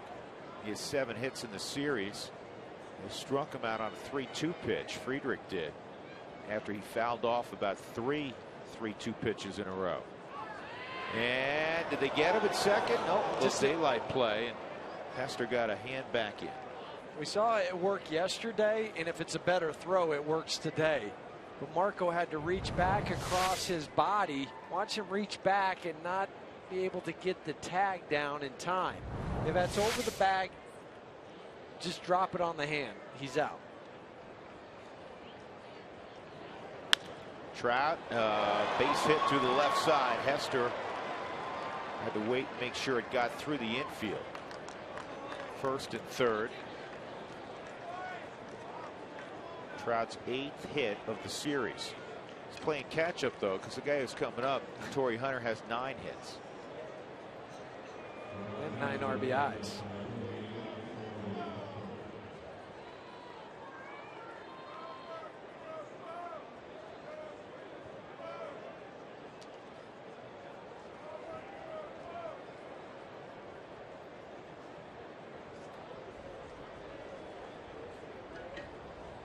So Hunter takes a deep breath and steps in against Renicky. First and third, 1 out.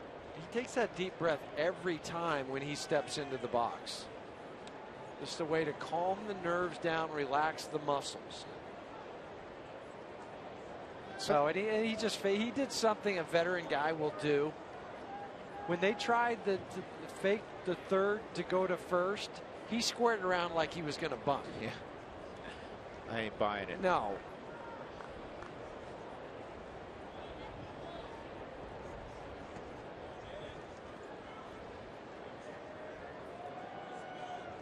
You mentioned nerves, and Torrey Hunter's, been around for a long, long time.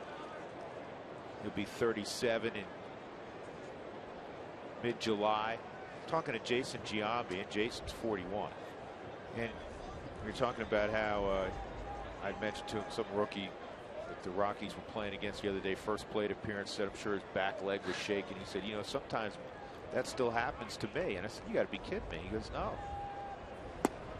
Now, you always are going to have butterflies, and people may not realize that a guy who's had thousands of at-bats at the big league level and all the success that a Hunter has had or all the success that a Giambi's had, the adrenaline rush, the nerves got to still be there. They are, and once they leave you, that's when you stop playing.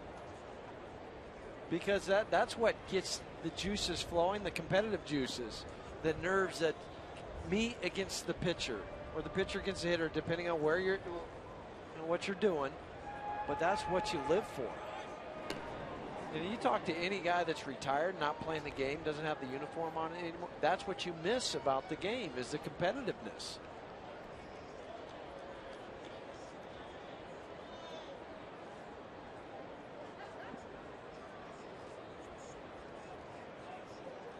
One strike count on Hunter.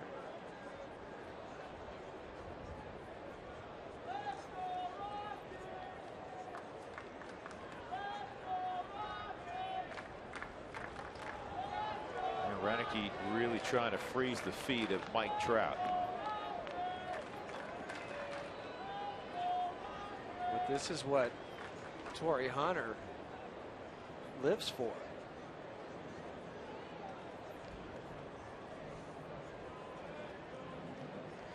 He's feasted on some mistakes after guys paid so much attention to Trout in this series. That's 1-1.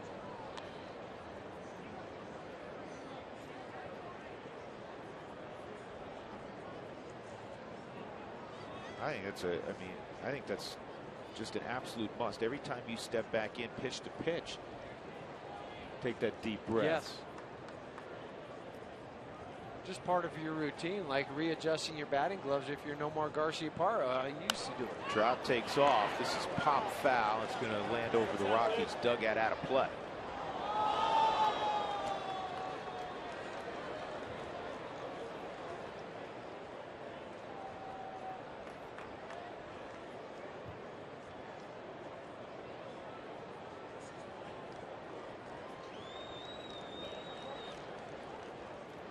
Trout with 13 stolen bases in 16 attempts.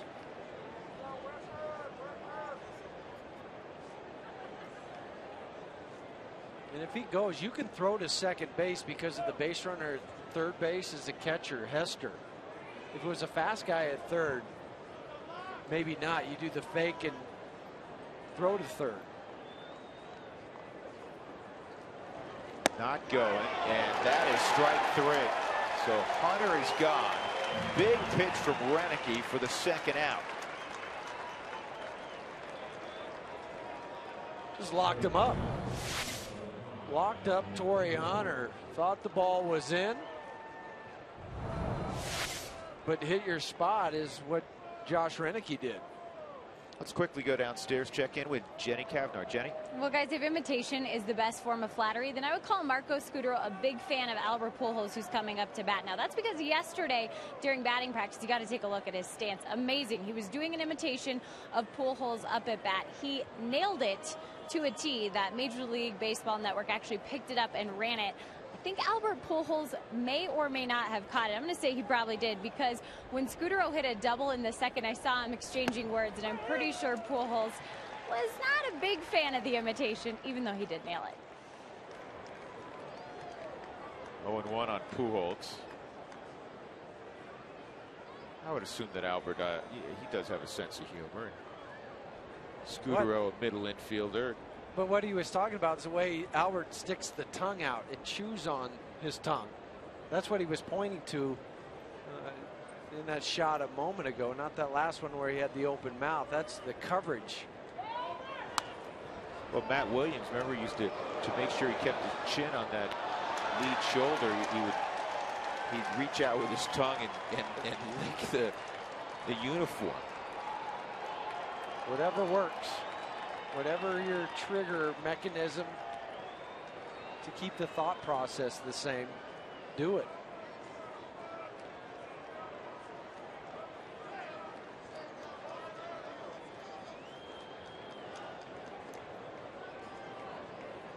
It's the imitation. This is what I talk about. Scudero. Tongue out.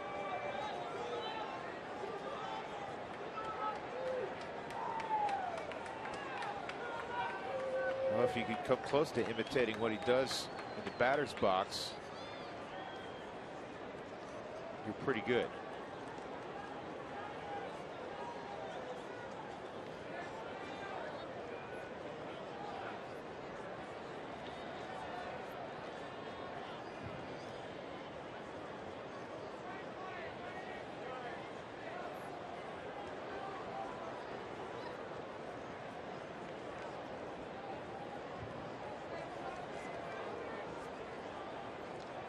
Rosario flashing a new set of signs on what they're going to do with the ball if Trout takes off.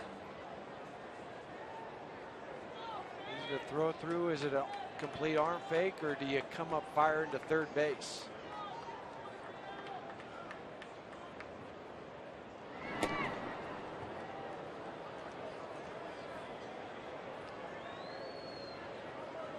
There's some guys you can get to 0-2 with, and you're like, all right, got 2 strikes on him. How do I get that third? Albert's one of those guys. How do I get that third out? Especially because he cuts down his swing. Carlos Lee and Albert Pujols are similar, because you get to 2 strikes, they can still line the ball to right center field. They don't take as big a swing.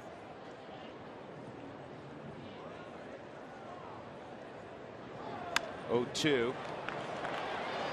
And this is in shallow right, and it's in foul ground, fortunately.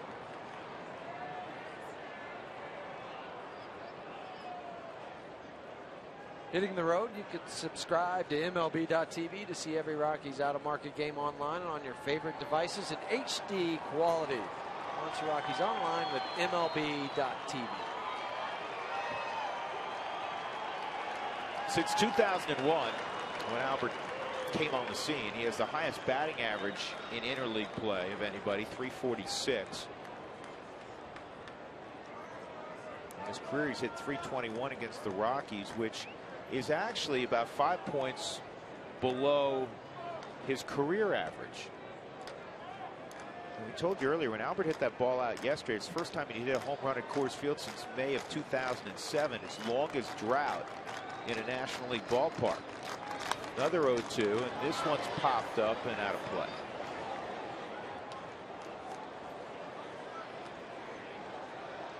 Another example of how you know Albert's turned his season around. In his first 19 games, or excuse me, in his first 40 games, he walked only 10 times.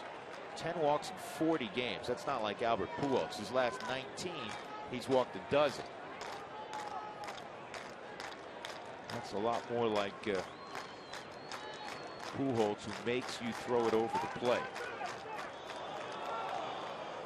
You know, George always points out, don't do what Renicky just did, because you can hurt yourself. Yep, go ahead and throw it. Yeah. But you can see why guys don't want to throw it. In case the time wasn't called, and you throw it to the backstop. But as soon as he starts his motion, and that was a late call by Greg Gibson, because Josh Renicky had already started his motion home before he threw his hands up.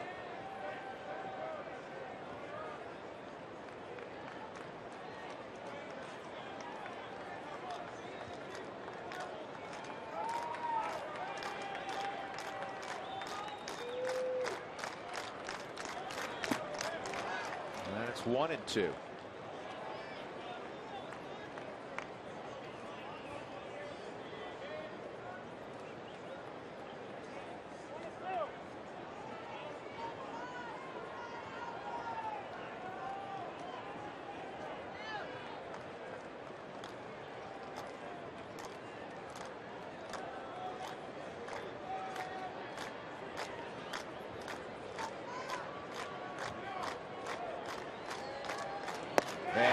Strikes out Pujols. Nice job of pitching by Renicky. He strikes out Hunter and Pujols with runners at first and third, and he keeps it a 2-run game. Got Albert with a fastball.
Powered by your Colorado Hyundai dealer. Step up to the plate, get more miles per gallon with the hottest car line in America, Hyundai. Monday and off day, Tuesday, Wednesday, and Thursday. The A's are in town. No television Thursday afternoon. This season, save responsibly when you shop at your Colorado Hyundai dealers. Check it out at coloradohyundai.com. CenturyLink.com. So the Rockies down 9-7. Drew Goodman, Jeff Houston, Jenny Cavnar. In the 5th inning, they'll send up Michael Kadire, Todd Helton, and Jordan Pacheco to face Irvin Santana. And Kadire puts it in the air to right field.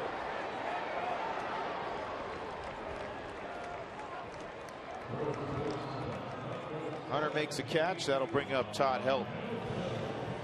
Rockies have 7 runs on 8 hits. They've committed 1 error. 9 runs, 12 hits, no errors for the Angels.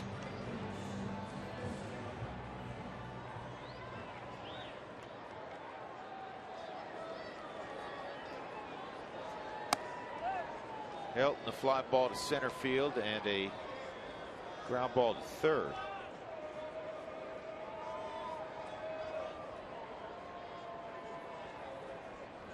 Helton's never fared particularly well against the Angels. There's a batting average in his career below .230 against Angels pitching.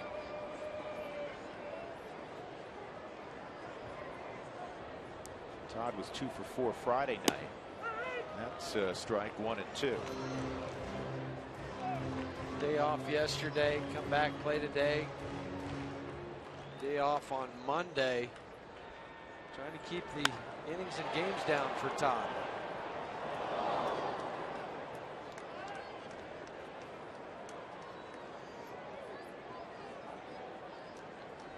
Space it out so he gets enough rest.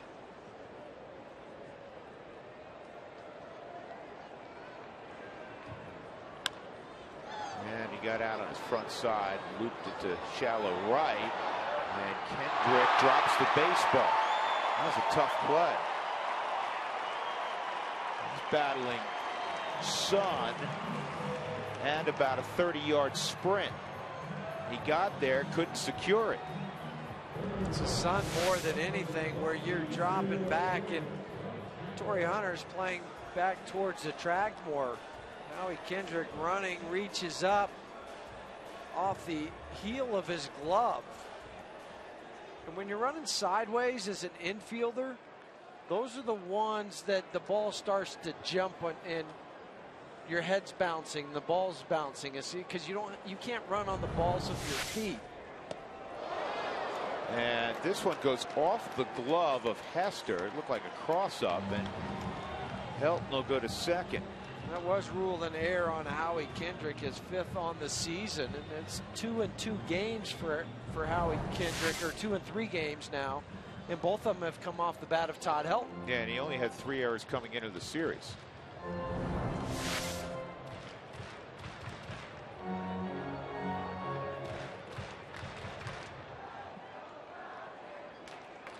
Pacheco a bunt single, and he struck out on a slider.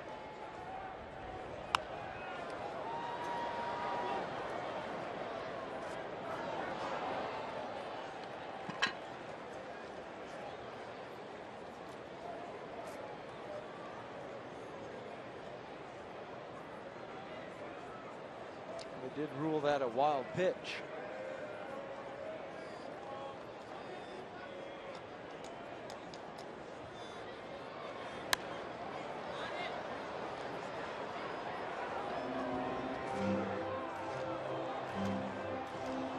CenturyLink high-speed pitch, Santana 94, Christian Friedrich 92. Fast speed and a low monthly price. Visit CenturyLink.com.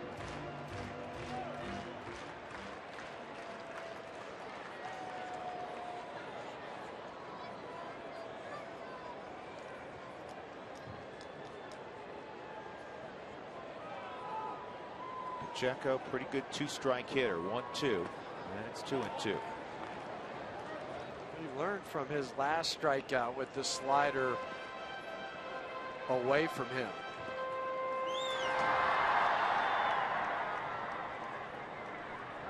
Takahashi, the left-hander, David Carpenter, the right-hander.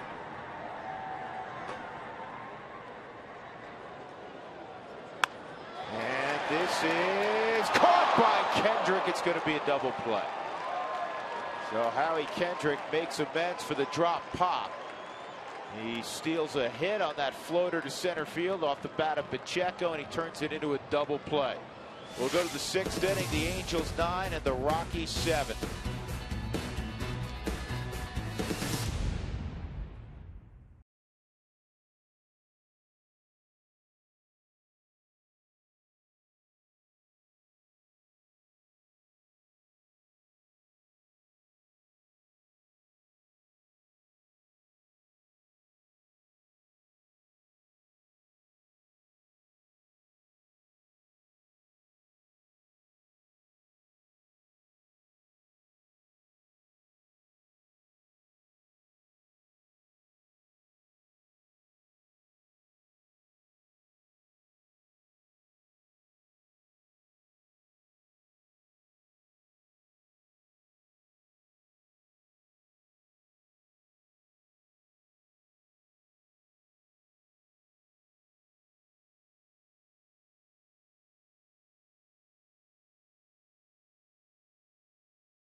Cowboy every week by visiting the Write 'em Cowboys section of the Root Sports website. Tracy Ringlesby will bring you Rockies game notes and interesting insights into the club.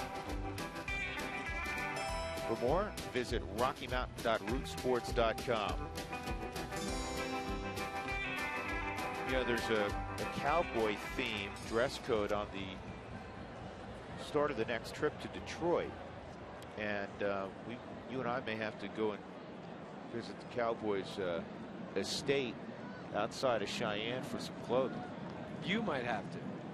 Oh, you're not going?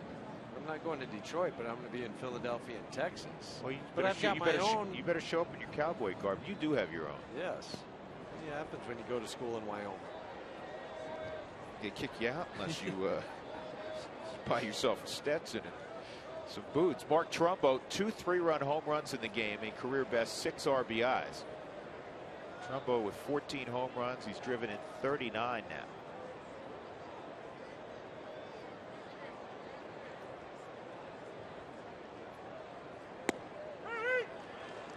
Renicky hits the strike zone. It's 1-1. Trumbo, Howie Kendrick, Alberto Callaspo. Renicky, a 94-mile-an-hour fastball last half inning to strike out Albert Pujols.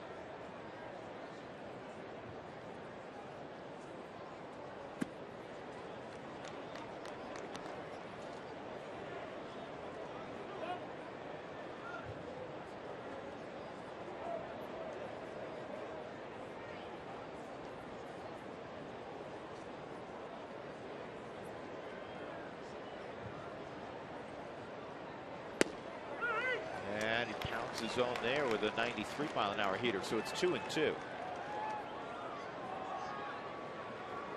Those are good, the berry skewers.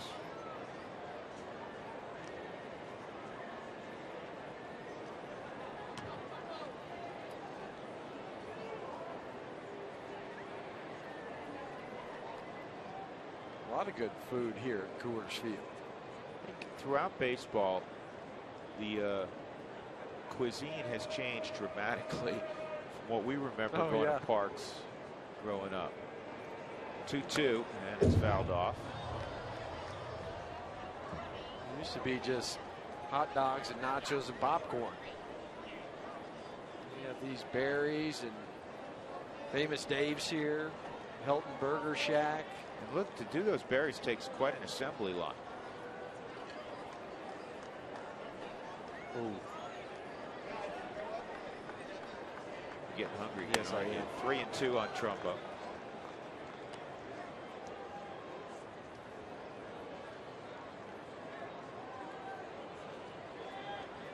Rockies as a team hitting .261, but they've allowed the opposition this year to hit .295. That was coming in. It's probably up a point after 12 hits allowed in 5 innings. And Trumbo works out a walk.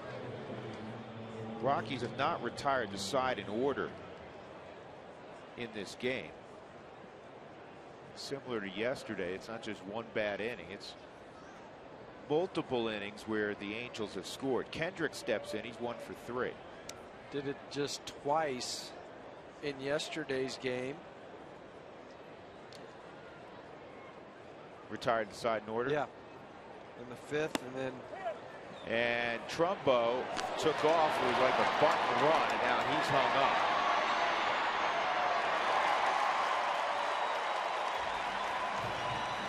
Helton runs him down. Try that one on for size. Goes as a caught stealing 2-6-3. Trumbo just got caught in no man's land.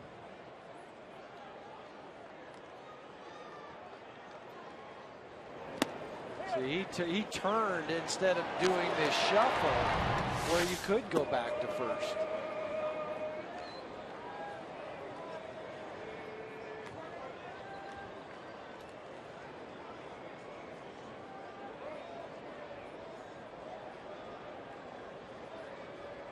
One on Kendrick.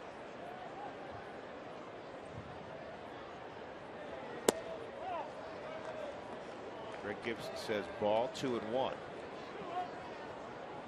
Let's finish my thought for a minute. Yesterday in the 5th inning, they retired the side in order, and also in the 9th. It helped they had a double play because there was a leadoff single, but then double play, just three batters faced. 3-1 on Kendrick. Kendrick was an all-star last year with the Angels. First Angels all-star second baseman since Johnny Ray. I haven't mentioned Johnny Ray's name in forever. Career .292 hitter.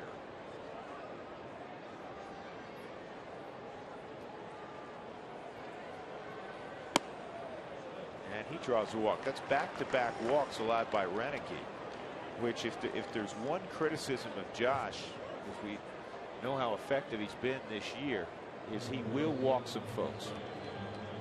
35 innings now, 23 walks.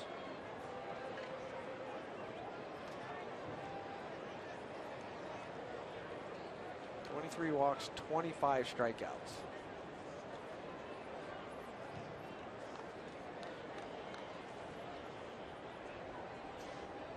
Alberto Callaspo's 1 for 3.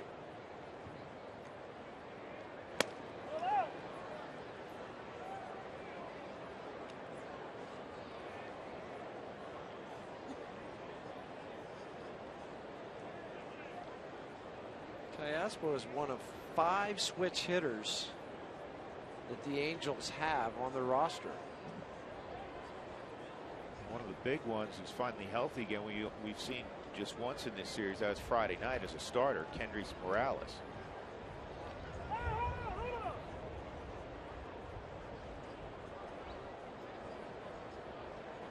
Started at first base.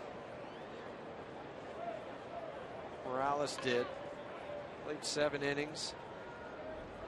Then they went for the defense, putting Callaspo at third, moving Albert Pujols to first. His first action in the field this year. 2-0. Kendrick at first, runs occasionally, 4 stolen bases in 8 attempts. Callaspo from Maracay in Venezuela.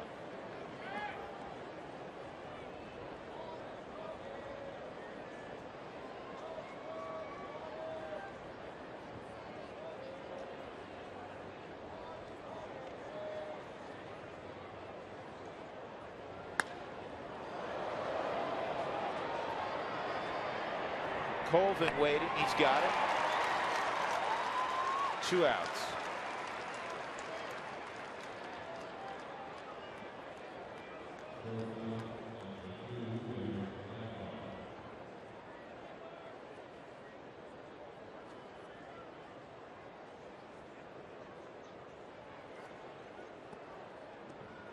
Eric Ibar, a double, a walk, and a fly ball to center field. Ibar from Bani in the Dominican Republic. I believe, if memory serves me correctly, that's where Miguel Tejada is from. And Ibar with a base hit. Kendrick will go first to third. And this is the same situation that Renicky dealt with in the last inning, except he had Torrey Hunter and Albert Pujols at the plate, and he struck them both out. But don't fall asleep because it's John Hester. John Hester now with a career-high 6-game hitting streak. And John's got a single, a deep fly ball to center field, and a strikeout this afternoon. Bob Apodaca unofficially has led the big leagues this year in visits to the mound. He has. He's gotten his leg work in, just jogging from the bench out to the mound. And they're talking with Rex Brothers up in the bullpen. They're out there talking about Hester because Maciel Izturis has come to the on-deck circle to hit for Santana.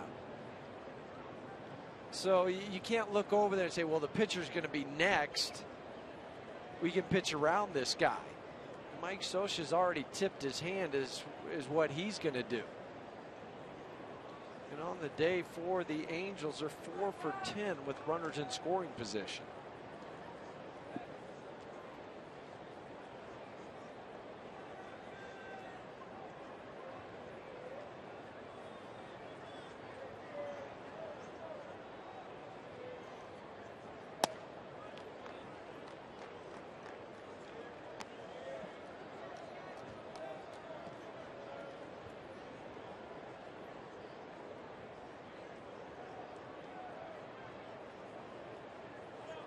1-0 on Hester.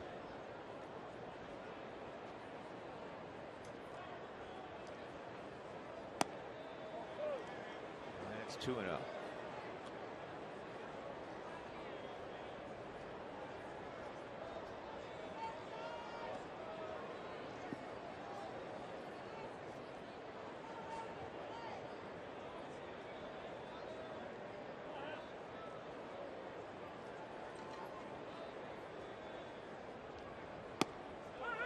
That's in there. 2-1 on Hester.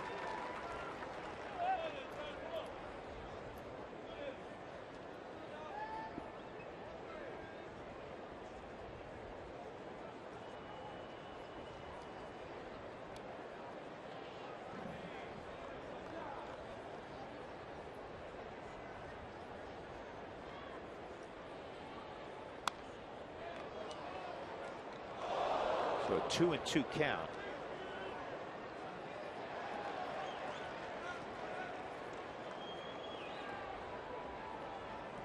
These are the counts where you, with 2 outs and speed at both first and third, you could see the delay or the attempted double steal of second and then home with the runner at first stopping to avoid the tag. Ibar takes off, and it's on the ground to short, so Scudero's got to go to first. Subtle little play by Ibar as he ran by. He ducked, trying to distract Marco Scudero. Didn't work.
Bottom of the 6th inning, it'll be the bottom third of the Rockies order. Rosario, Nelson, and in the pitcher spot. Wells Fargo customers, get your 2-for-1 Rockies tickets today by going to wellsfargo.com/Rockies. Wells Fargo Bank, member FDIC.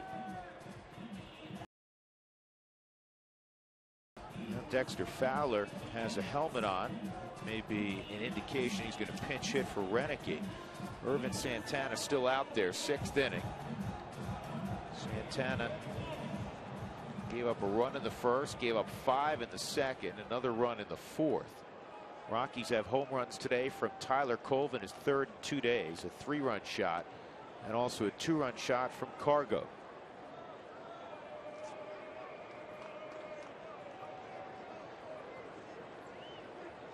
Giambi also might have a bat down underneath in the tunnel. If you just have one guy on at second base, you could pull that Giambi card to try to hit the home run here in the 6th inning. Would be a tad bit early. It might be for him, typically. What you hope is the first 2 guys get on. What's that? Happened to Rosario last time up, didn't it? Yeah. Back-to-back at bats. Thrown out by Callaspo. 1 gone. That'll bring up Chris Nelson.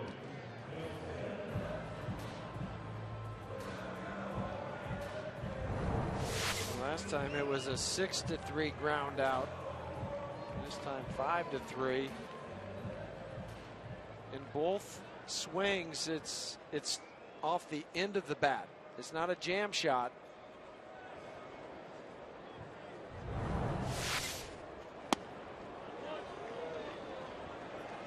Oh, and 1 on Nelson. He's 0 for 2 in the ball game. Hey, Tyler Matzik, who's pitched much better this year in Modesto. You know, he's battled a lot of walk issues, and they'll flare up once in a while because he had a start after 4 really good starts in a row. He walked 7 in his last about 6 days ago. This ball's pretty well hit left center field. Trumbo will move over though and make the catch.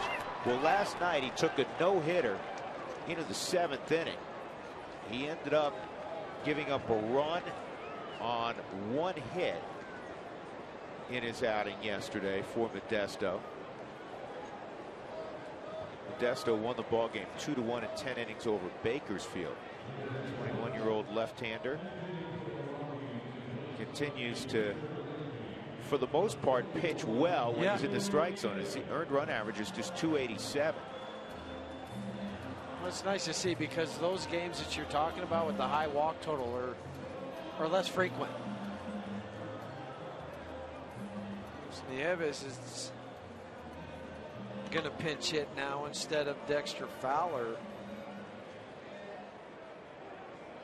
But that's where having Jordan Pacheco on your roster as your third catcher helps the manager when he needs to go to his bench and use his backup catcher.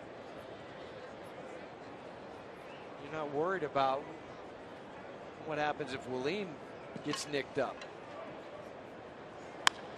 And Nieves promptly singles to left, which will bring up the tying run, and a guy who's hit 3 home runs the last 2 days, Tyler Colvin. Yeah, but Mike Socha is going to go to his pin.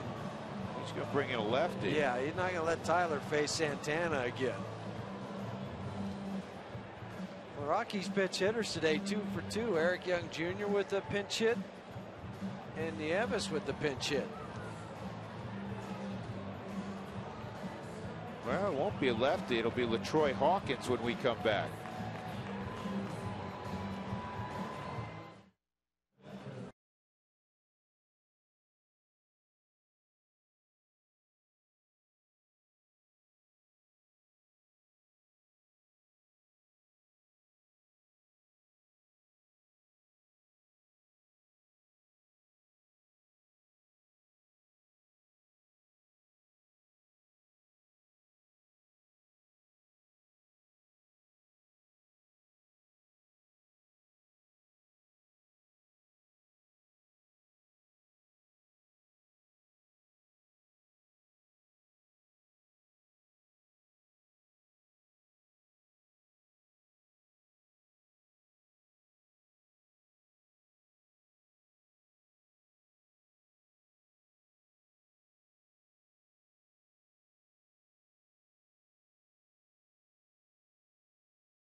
Angels went to their bullpen and brought in LaTroy Hawkins instead of the left-hander. And this is a case where Mike Socha is going against what conventional wisdom or what the book would say to go left on left. He's going to bring in the guy that he has the most confidence in, and that's LaTroy Hawkins. And I like that. And you know what? Mike Socha's been around a long time. He's had a lot of success. Don't manage for the media. Manage based on what you think will work. Sometimes your gut is your best judge of how you want to play this game out. He's got a hunch. He's rolling with it with LaTroy. Nieves at first with 2 outs. Colvin at the plate, and he takes ball 1. There was a spring in John Hester's glove. Ball popped out. Colvin in his career is 8 for 16 against Angel pitching. 4 home runs, 10 ribbies. The numbers managers look at too. Tyler Colvin 1 for 1 in his career off of LaTroy Hawkins. 2 for 2 off of Takahashi. So right, left, it doesn't really matter as long as it's an Angel uniform for Tyler Colvin. Troy Hawkins didn't get on top of that curveball. 2-0.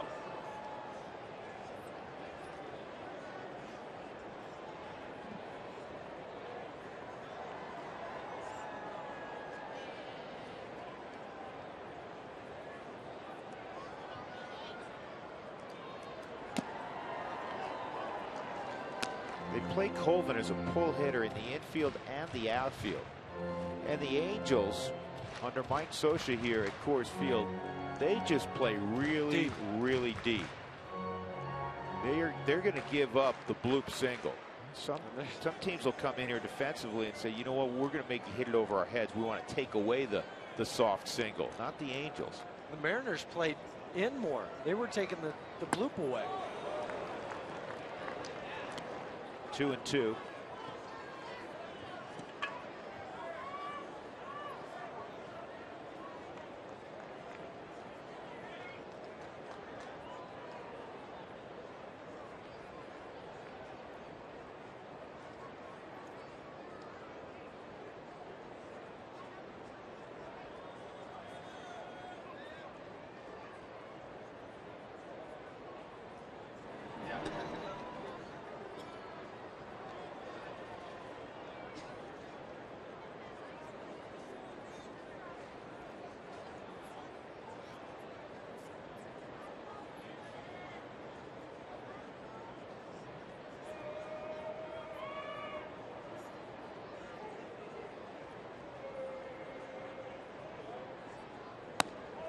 It's 3-2 on Colvin, which helps out. Nieves will be in motion.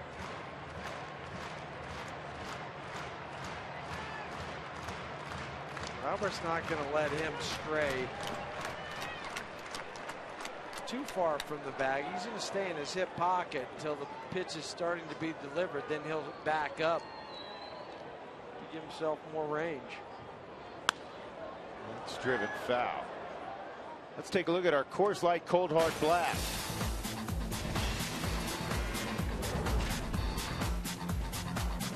Now Colvin yesterday hit one out to right center, and he also hit one out to left.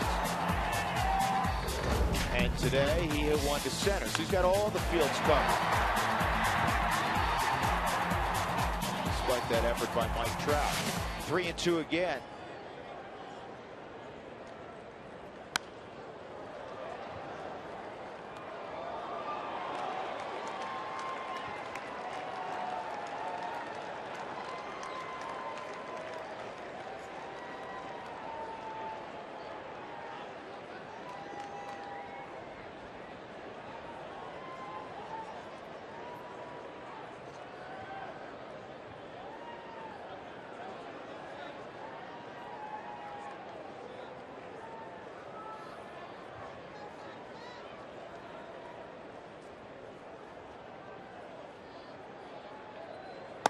Ball 4, and now they're 2 on for Marco Scutaro.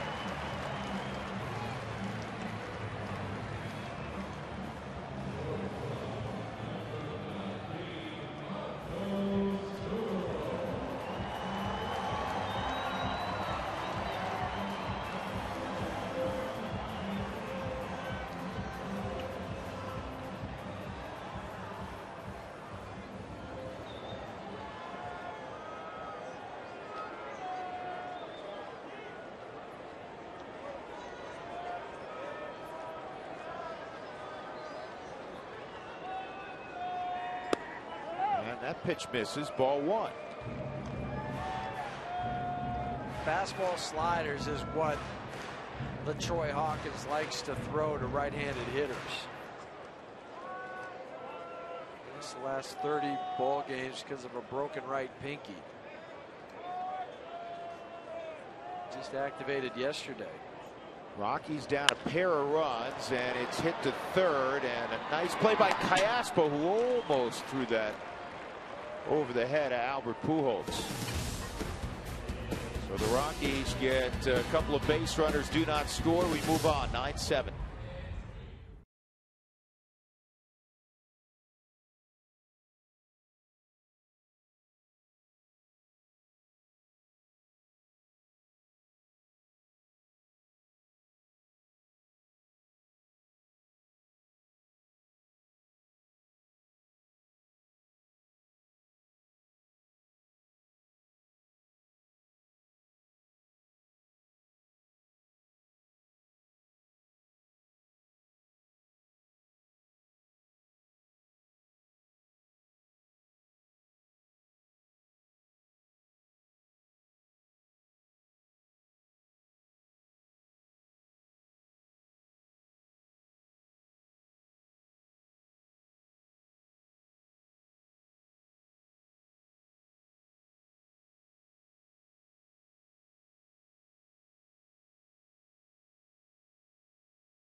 Comcast, advertise your business locally on the network's People Watch. Go to ComcastSpotlight.com for details. 9 runs, 13 hits, and an error for the Angels, 7-9 and 1 for the Rockies. Once again, the Angels got after a Rocky starter. Christian Friedrich gave up 6 in the first 2 innings. Ultimately, he gave up 9 runs, 8 earned in 4 innings on 10 hits. The Rockies, with 2 outs in the second inning, made a ball game of it, tying it up at 6. Courtesy of a 3-run home run from Tyler Colvin and a 2-run shot from Carlos Gonzalez. So it's 9-7 with Rex Brothers now aboard in the 7th inning. 9-1-2 for the Angels. So my answer is Turris will be the pinch hitter, and then Mike Trout and Torrey Hunter. 27 games for Rex Brothers, and he came in last night. An inning, 2 punch outs, just 20 pitches, and just attacking the zone for Rex has been better since he's been recalled from AAA.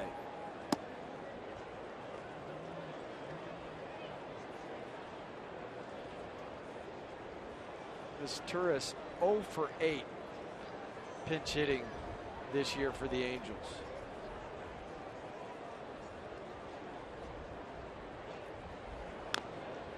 And it's a 1-1 count.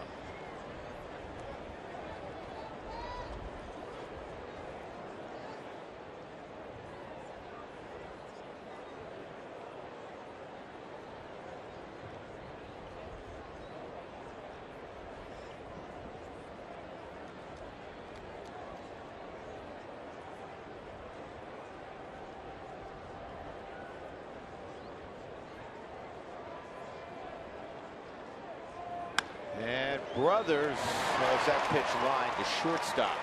It's played by Scudero as Turris is gone. L6 is how we write that in the book. Mike Trout will come up. Double, walk, strikeout, single. And a guy we saw yesterday, Jason Isringhausen. Irvin Santana goes 5 2/3, gives up 7 runs, all of them earned on 9 hits. He walked 1, he struck out 3. He's on the plus side right now, though his performance kind of rocky. That's what it's been for most of the year for Santana. He's now allowed a major league high 18 home runs. He lost 0-1 on Trout. He lost his first 6 starts of the season, then rebounded with a couple wins.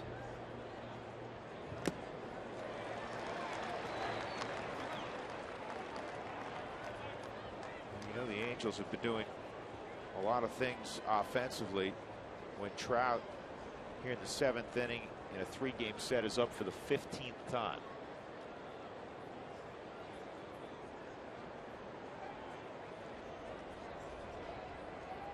Oh, 2.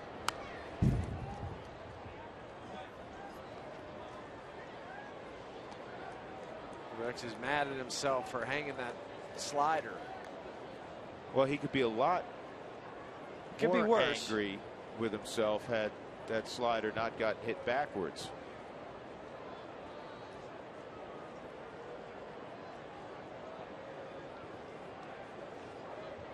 Finish out in front if you're going to throw the slider.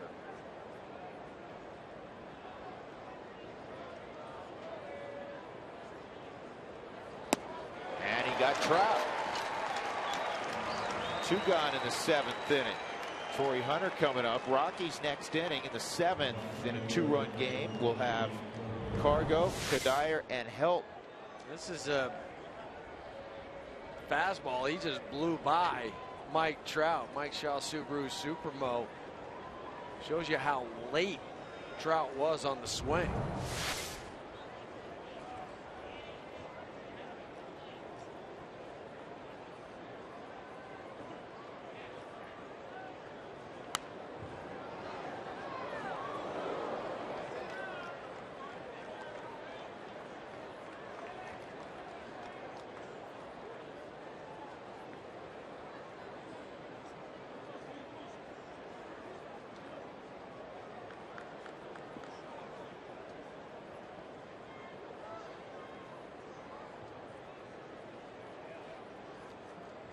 One on Torrey, and it's shot backwards. 0-2.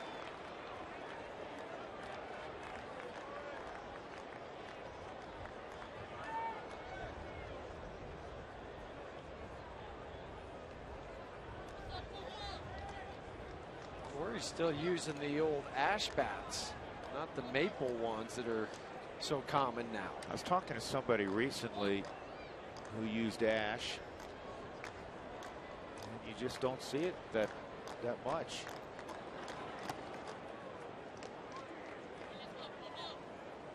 Of course, when Torrey broke in, it was far more common. That's all you had. Just the ash. Did you ever use maple? No. You know what I saw somebody using the other day? I'm trying to remember if it was Rosario. I gotta double check this. Using birch. Birch.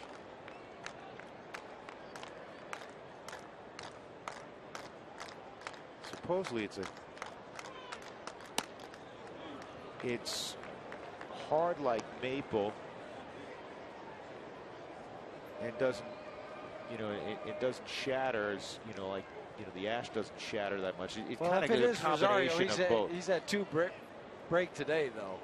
Don't know what those were. You're right.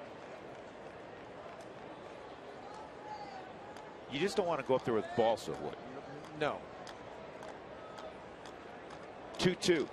Swung on and missed. A dominant 7th inning for Rex Brothers. Couple of strikeouts. The Rockies trailing 9-7. It is stretch time at Coors Field.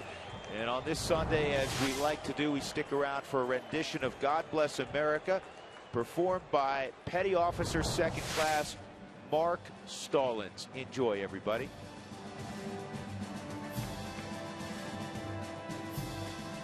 Fans, please direct your attention to the home plate area for a special recognition. Joining us today as invited guests of the Colorado Rockies is gas turbine mechanic second class Alan Busto, joined by his wife Jessie and their friends Kurt and Kim Coolidge. GSM-2 Busto is originally from Denver and currently on shore duty, assigned to the Navy recruiting office in Lakewood. Fans, please give a warm Coors Field Heroes welcome to GSM-2 Busto. Thank you for your service and sacrifice to our great nation.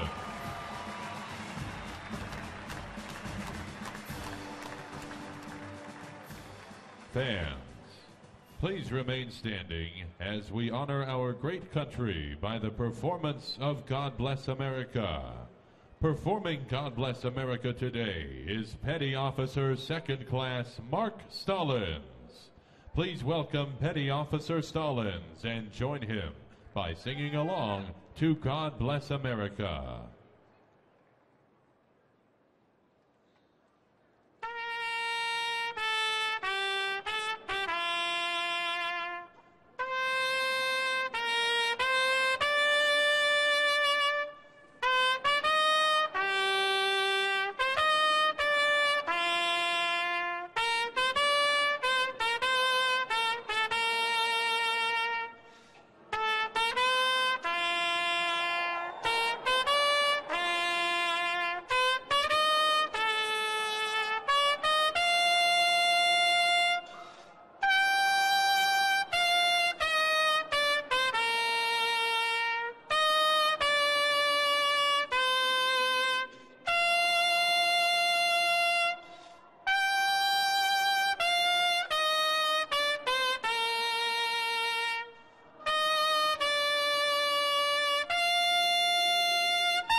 Look back, brought to you by Cooney Lexus, where luxury has an address.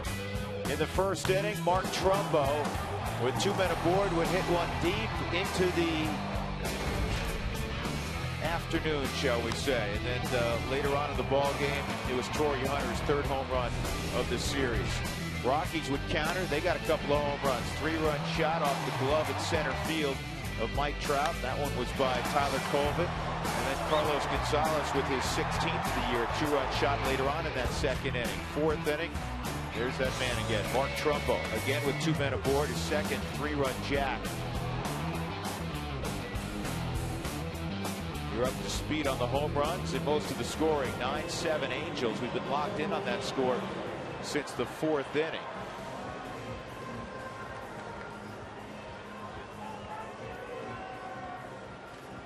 Brought to you by Cooney Lexus, where luxury has an address. So back live, Carlos Gonzalez. Yeah, he dropped down the bunt like we've seen him do before. 2nd time in this series with a bunt base hit for Carlos Gonzalez.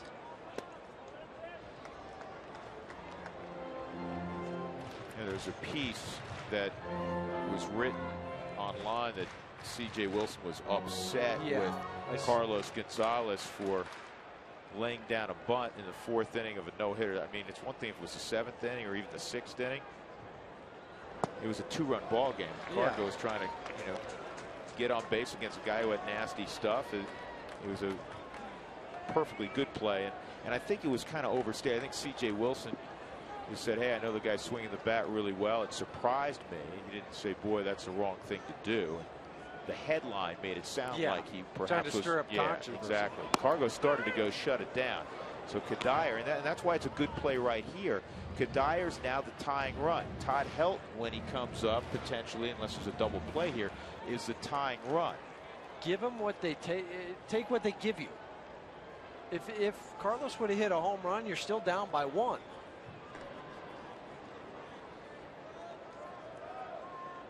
It's a third bunt single for Cargo this year. It is always, if you do your homework on the other side, has been part of his game. Now, you don't want him doing it when a double or a home run would help the team's cause more. But Cargo last year had 6 bunt singles. Leading off an inning when you're down by 2 runs in the 7th is a smart play. Tulowitzki will do that from time to time. Now, it's got to be, there have been some times where I've disagreed when Cargo's done it. I've disagreed when Tulo's done it, where, listen, if you can hit it over the wall, that's what the club needs more than anything. And you're a guy that, both those guys do that frequently. Run producers. And the guy playing shortstop leads Major League Baseball with 8 bunt hits. That's not a surprise because over the last few years, Ibar has led all of baseball in bunt hits. And he's a guy that's going to be a much bigger part of his repertoire. Or Bonifacio with the Miami Marlins. That's what they have to do.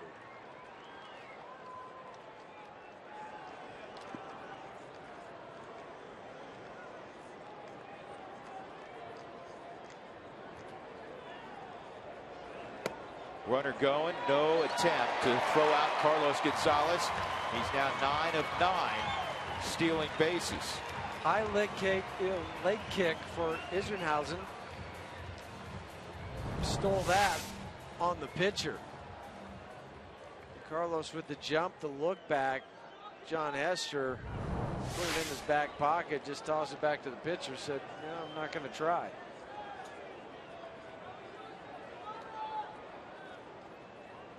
Kadire, an RBI double in the first, 2 fly balls to right. And this is to Ibar. That was a close play. You know what, Ibar, he patted the glove once, figures, oh, this is routine. I'm going to get the standard 3/4 effort up the first base line. You don't get that from Michael Kadire, and he made it a very close play. It was bang, bang.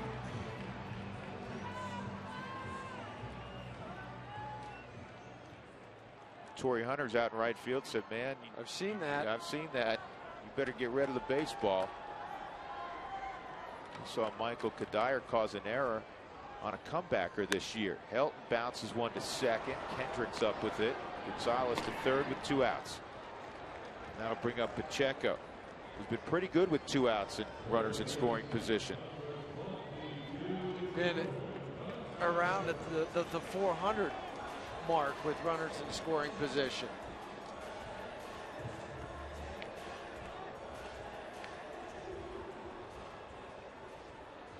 And it's right at 353 now.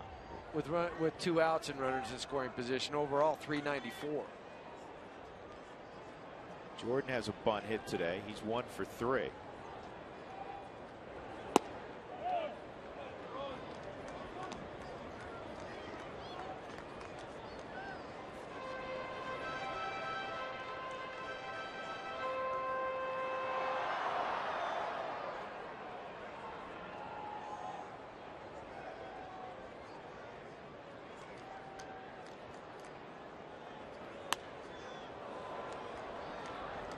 First 12,500 fans on Wednesday will receive Rockies rewards coupons courtesy of the Colorado Rockies.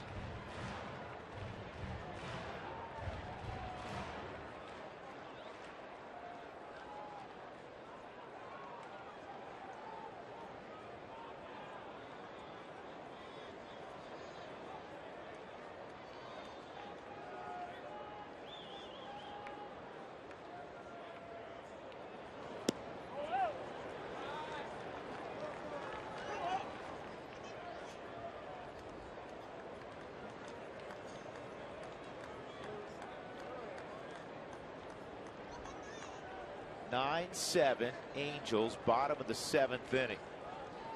Cargo, a bunt single, a stolen base, moved to third on the ground out by Helton. 2 gone, and Pacheco misses there. It's 2-2. Again, that outfield, I mean, Trumbo's about 360 feet from home plate. Trout in center field about 375. Hunter's deep and right. Playing him in center field to the right center field gap. And Pujols on the right side is going to have a play. Rocky's got the leadoff man on, could not bring Gonzalez all the way around. So we'll go to the 8th inning. It's still 9-7.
Our Excel Energy High Efficiency Inning. Learn about energy efficiency and how to save money in your home by visiting responsiblebynature.com. Last inning, a beauty for Rex Brothers. He got his turf, the pinch hitter line out to the shortstop Marco Scudero. Then he struck out Mike Trout. And he followed that up by striking out Torrey Hunter. A 1-2-3 7th inning for Rex Brothers. Albert Pujols to lead off in the 8th inning. It's been 9-7 since the 4th. The Angels in the lead. Chris Nelson flips from second to third. DJ LeMahieu is in the ball game at second. He'll hit third next inning. And a double switch, Matt Belisle in the ball game now on the hill. And Jordan Pacheco has come out. 30th appearance this afternoon for Matt Belisle. 2.35 ERA. And he'll stare down Pujols. First pitch down, low, ball 1. And even though he did come in and they double switched, it will be with the day off on Monday, more than likely just one inning for Belisle. Let Betancourt have the 9th. And you hope that you have the lead so he could have a chance for a save, but to get him some work too, because there has been few opportunities for Betancourt. 2-1.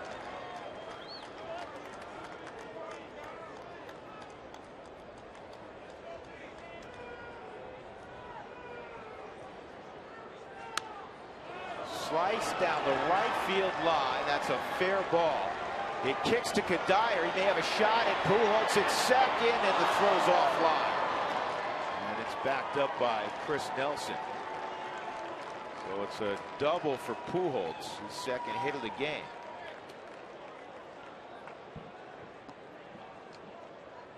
Pujols tardy on the swing, because that was down and in, but shot it past Todd. And then Michael coming over, quick throw but offline.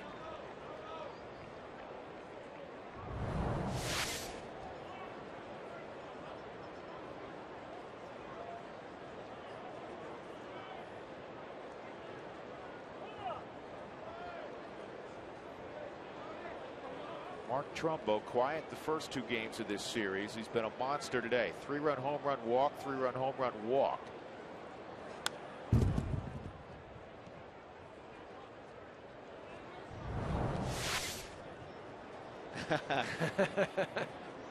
Albert sticking his tongue out at So he Marco was having fun Scudero. with, Yeah, he when looked. Marco was making, not fun of him, but just imitating him. Boy, Huey, you spent more than 10 years in this game at this level. You better be able to laugh at yourself. I don't care who you are. That's a good piece of hitting there by Trumbo. That'll get a lot of attaboys in that dugout. This is a slugger. This is a middle of the order guy. And he's like, all right, it's a 2-run game, lead off double. I got to move. You know, it's the difference between last half inning and this half inning. With the base runner at second base, we talked about Kadire busting it down the line, but it still was a ground ball to the shortstop, not allowing Carlos Gonzalez to advance.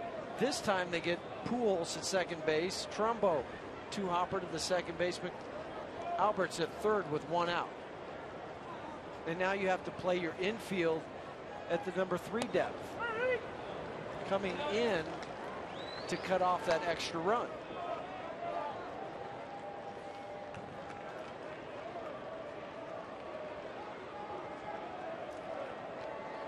One strike count on Kendrick, 1 for 3 and a walk. He's hitting just .220 with runners in scoring position, but it will go up here.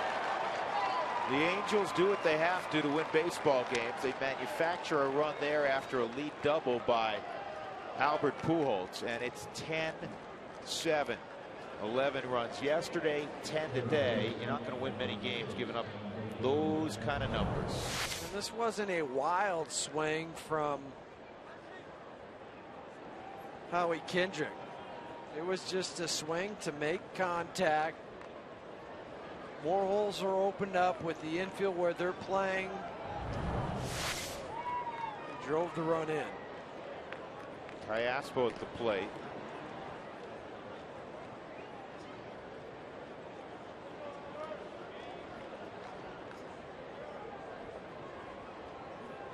...15 hits yesterday. That knock by Kendrick was the 15th hit today.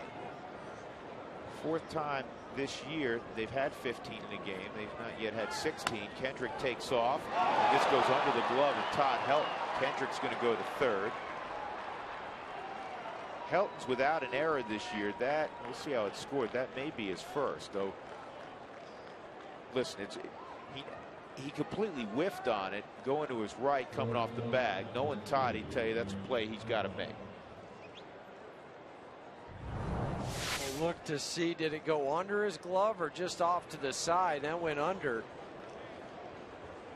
He slid over, comes off the bag. You tell from his reaction, he expected to catch it.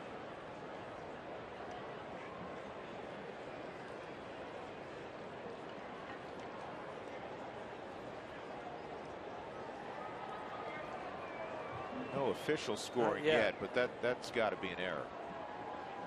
And now it comes down. It's an error on Helton, his first of the year. First and third, 1 out. Ibar at the plate. You just never see that.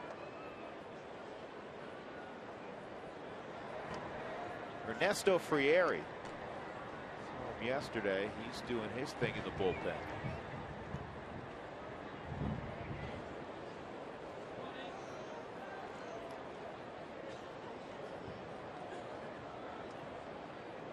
Sosha could still hit and run. Steal, try the double steal. Delays. Delays with left-handed batters when managers like to use the play because the catcher is blinded by the batter. He doesn't see the base runner at first base take the extra hop and then take off. First and third with Ibar at the plate. And this is an easy play at third for Nelly.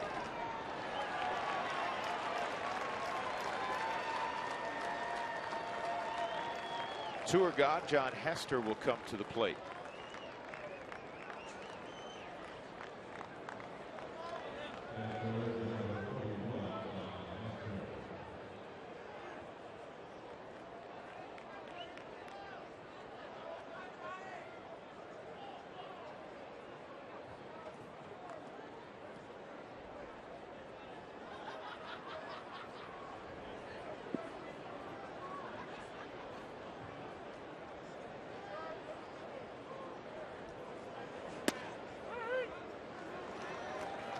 Strike on Hester.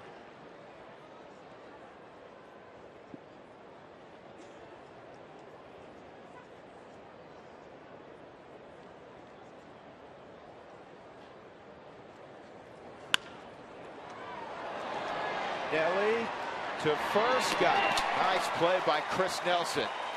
Taking a hit from Hester, and he throws him out. Another run for the Angels in the 8th inning. It was started by Albert Pujols, who's doubled down the right field line. We'll go to the bottom of the 8th inning. Rosario to lead off. The Rockies trade.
The only thing missing at Coors Field this picturesque Sunday are some more Rockies runs. They will have a chance to do that now as we head to the bottom of the 8th. Angels leading 10-7. Now, after today, there'll be a much-needed off day tomorrow. Of course, it would be a nicer off day with a win tonight. And then the Colorado Rockies welcome in the Oakland A's to town to continue interleague play. Here's what's going on with the A's right now. They were 26-34 coming in today. They've just won 1 of 4 series in June so far. They've lost 2 to Arizona, and right now they're losing to Arizona in the 6th. 4-2, looking for a sweep there are the Diamondbacks. Now here's how the pitching matchup's set up. Bartolo Colon will go first for the A's, followed by their ace, Brandon McCarthy. He's been hot this year. His last outing, he gave just 1 earned run against Texas, and that'll be followed by Tommy Milone. Now Bob Melvin, this is just an interesting fact. He's been ejected 3 times this year, including once yesterday. And of course, with the A's coming to town, it will be the return of Seth Smith to the Coors Field. Outfield, he's hitting .255 and just has 5 home runs. Of course, we have to remember in that trade, it brought over Guillermo Moscosos and Josh Outman, who have both had some effect in the starting rotation. All right, Jenny, thank you. Willeen Rosario with a 2-0 count at the plate against Frieri. And that goes foul. Well, as they've done in every ball game, Mike Trout moves to left field late in the game with a lead. Peter Borges comes into center field. Trumbo goes out. Put Borges in the number 9 spot in the lineup with the pitcher spot 4th. Which means he'll get an at-bat next half inning with Dad in attendance, a scout for the San Diego Padres.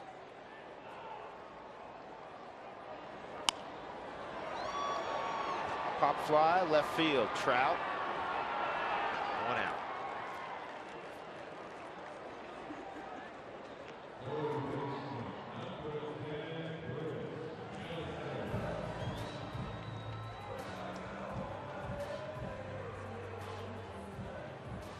Chris Nelson with DJ LeMahieu on deck.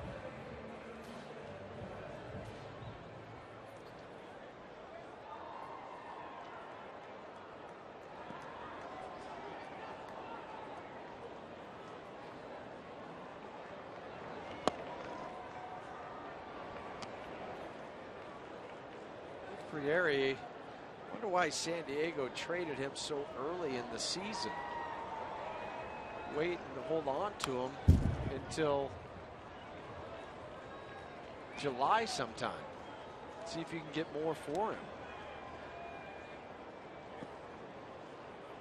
Last time Friere gave up a run was April 30th.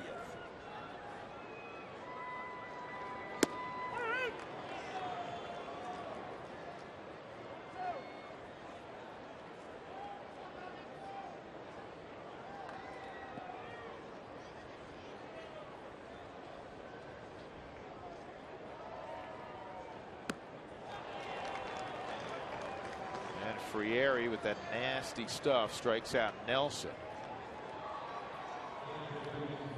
Bring up DJ LeMahieu, who wants tacos. If you'd like to receive text message alerts when the Rockies score 7 or more, as they've done today, text the keyword taco to 720-720. Feed your Rockies fever only at Taco Bell.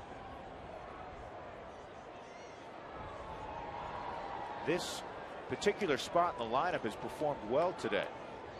Christian Friedrich, who didn't have a good start on the hill, walked and scored in the second. In the fourth inning, Eric Young Jr. pinch hit. He singled and scored. Will Nieves singled in the sixth inning, pinch hitting. And now LeMahieu, so he's got to follow suit. And what happened to Friere? Mike Scioscia jumped out of the dugout quickly, calling for the trainer.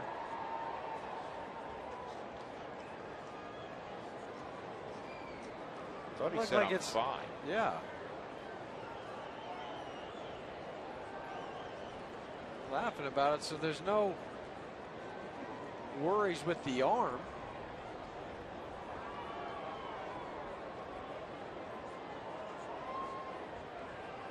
Maybe an attack of hay fever. The way this guy's been thrown, we wish it happened earlier in the bullpen.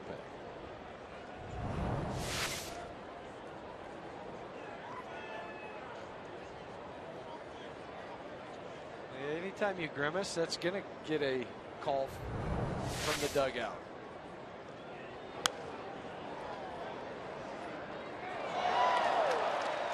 Two-strike count.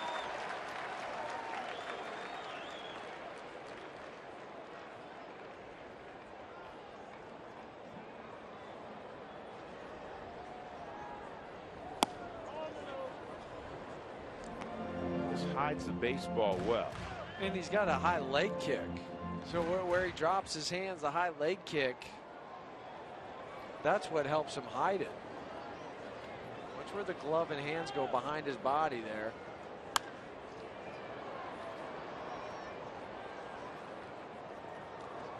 Only 4 miles an hour, fouled off by LeMahieu.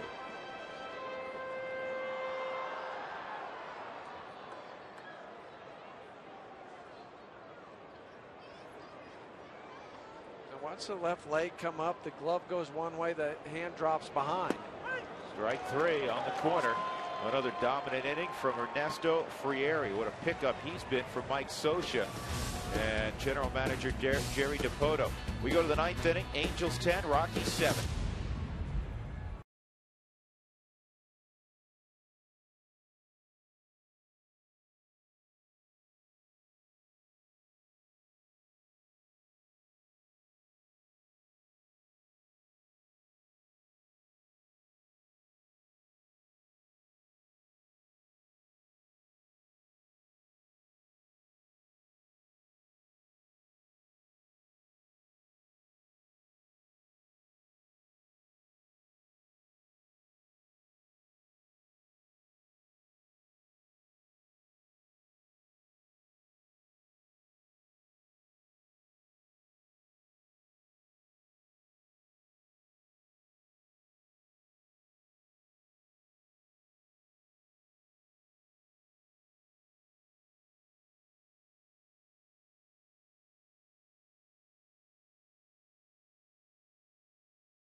Southwest Airlines. Find our fares online only at southwest.com.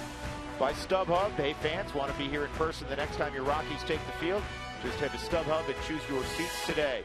And by Wells Fargo customers get your 2-for-1 Rockies tickets by going to wellsfargo.com/Rockies. Wells Fargo Bank, member FDIC.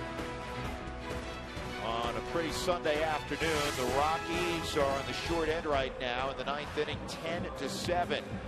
Coming up after the ball game, as always, the Toyota post-game show, and with a sneak preview, here's Joel Klatt out in center field. Joel? All right, thank you, Drew. Well, first off, it's going to be Jumbo Trumbo. A couple of home runs from Mark Jumbo.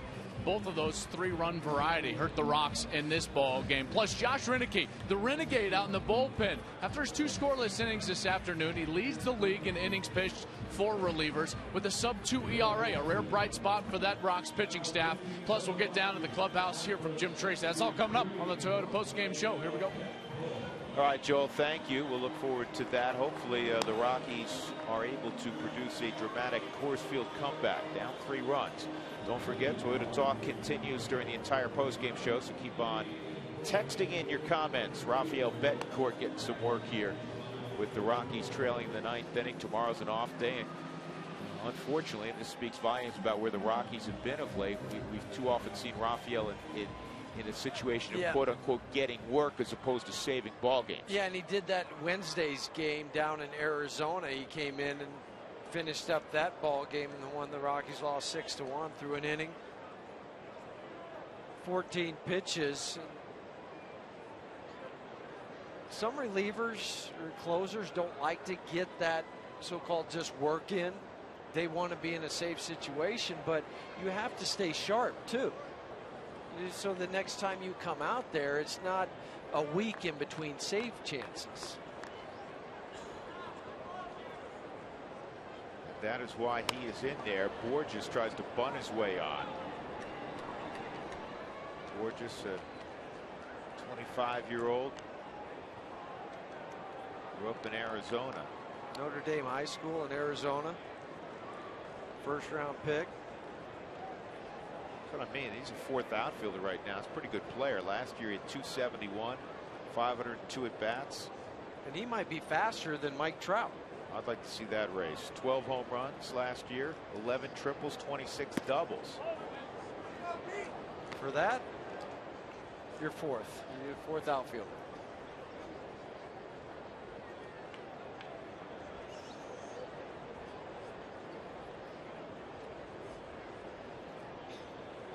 Stole 50 bags one year in the minor leagues.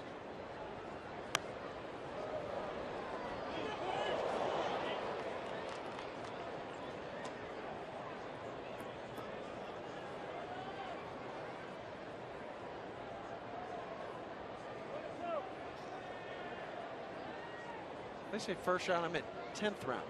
I missed the 0. Pretty nice 10th round pick. You got first round money.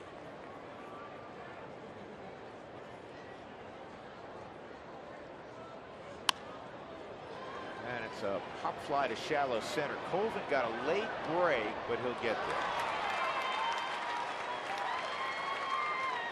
there. And that'll bring up Mike Trout.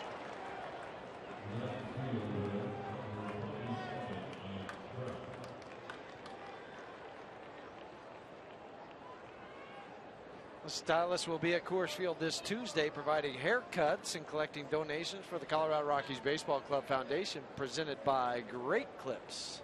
Charity Cuts Night, Tuesday.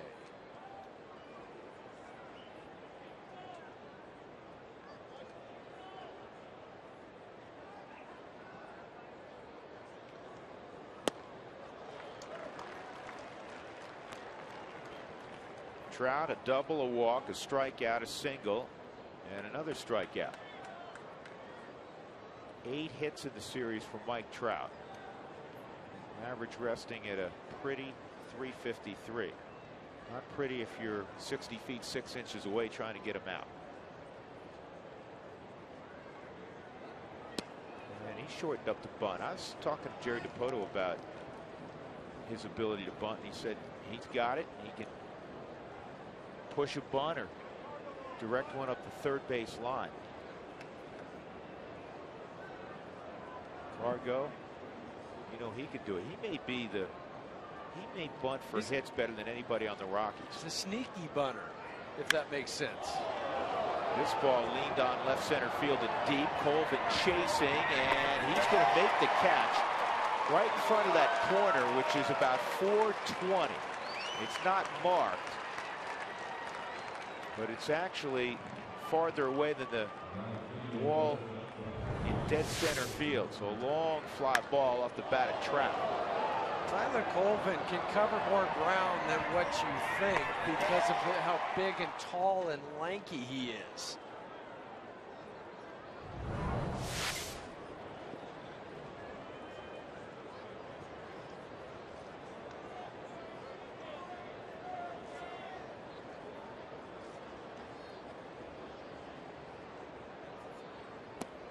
Torrey Hunter's had a large series as well. He's got 9 hits. Today he's got a run-scoring single in the first, 2-run home run in the second, single in the fourth. He has scored 3 runs in the game. 2 outs, nobody on, a 1-0 count. Rafael Betancourt here in the top of the 9th, 10-7 Angels. Ooh. Going off Rosario. Jeremy Guthrie trying to right the ship. Will begin that series against Oakland on Tuesday against the ageless Bartolo Colon. Still throwing. Speaking of ageless, Jamie Moyer made a start last night in Buffalo. And through 5 innings of shutout baseball, allowed just 1 hit for Norfolk. He's now in the Baltimore Orioles organization. Just got signed the other day. Colon still throws a fastball 90 miles an hour. It's not the 95 to 97 that he threw in his younger days. He's got a sub-4 ERA also. Slider and changeup. Chance to see Seth Smith.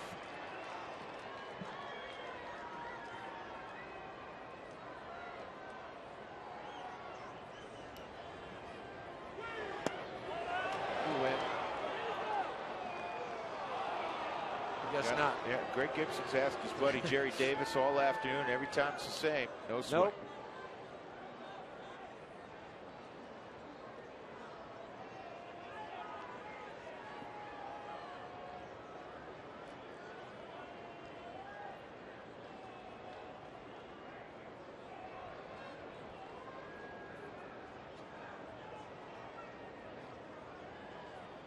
Fastball away.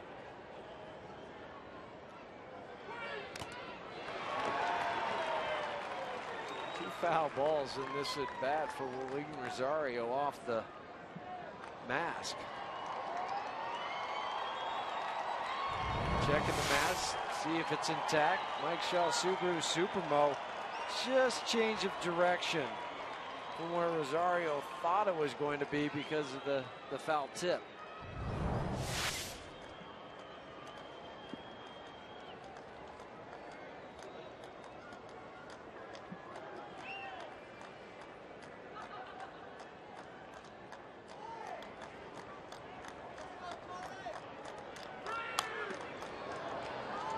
Another foul ball. In the bottom of the 9th inning, the Rockies will have the top of the order.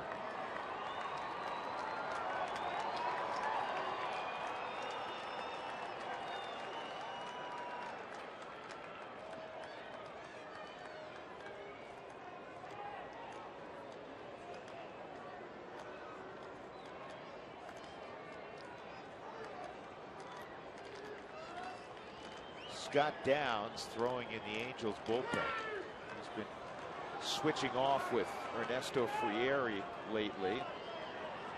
Kind of depends on who's coming up, whether it's Frieri or Downs. Well, with 2 of the 3 guys for the Rockies being left-handed, Mike Scioscia's going left. Yeah, easy decision for Mike.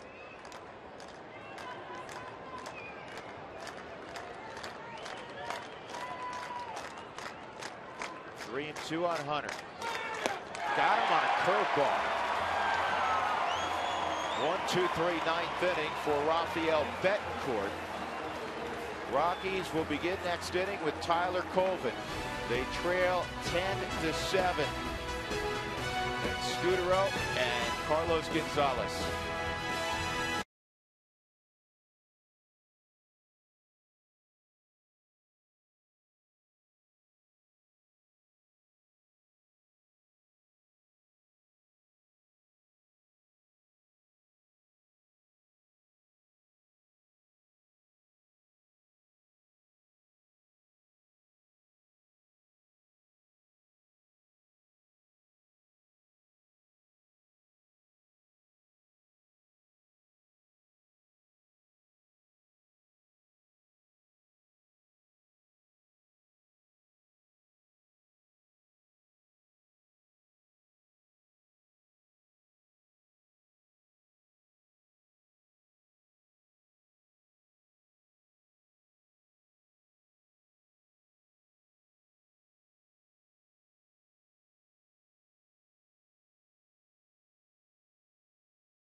Coming up after the post-game show, make sure you check out Rockies Weekly with Jim Tracy.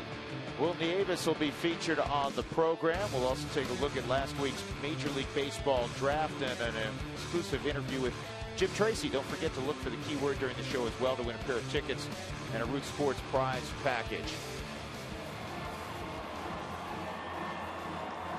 So Scott Downs is on board and Tyler Colvin walking to the plate.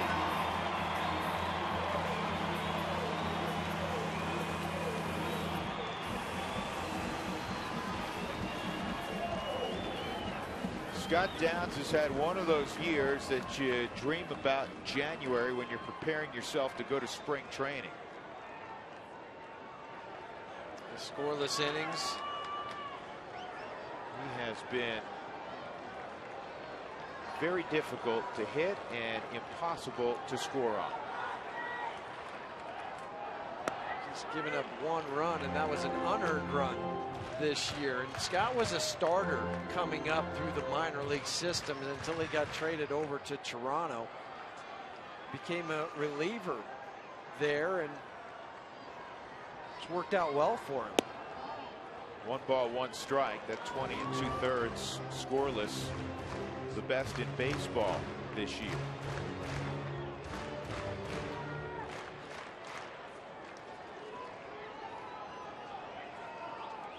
.36-year-old Scott Downs, Kentucky native. Went to the University of Kentucky. Broke into the big leagues in 2000 with the Cubs. Teammate of mine, 18 starts that year. Fastball, slider, change.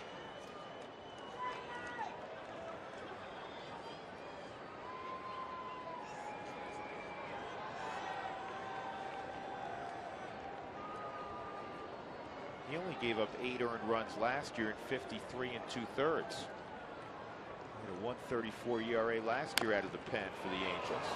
199 batting average against. Pretty solid baseball team, I would say, here as the series is about to wind up. I don't know if I've seen a better team top to bottom than the Angels. Have you? No, I can't think of one, because you think about their starting pitching, their bullpen, and then the offense with the emergence of Mike Trout into that leadoff spot. A lot of thump. Pujols going now. Trumbo. A lot of athleticism. That is looped to left, and it's a fair ball for Colvin. And he'll long stride his way to second with a double. Tyler, 3 hits yesterday, 3 more hits, and a walk today. Tied his career high with the 3 hits again today. Tyler's has not been afraid to face left-handers this year.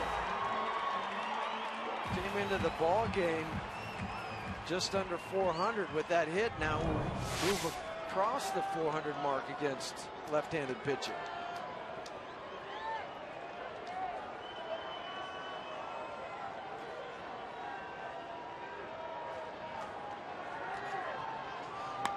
Scudero trying to push a bunt toward the second baseman, Kendrick.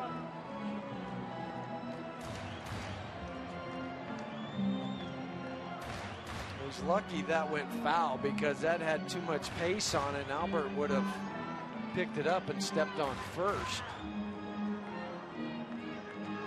I just always tell kids that when you're going to bunt your first pitch, before, make sure it's fair or foul. Don't make a bad bunt because you still have 2 more strikes then.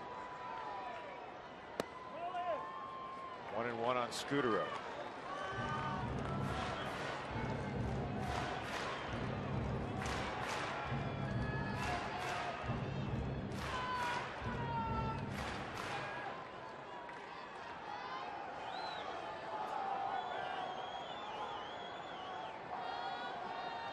Seven Angels. They've out hit the Rockies 15-11.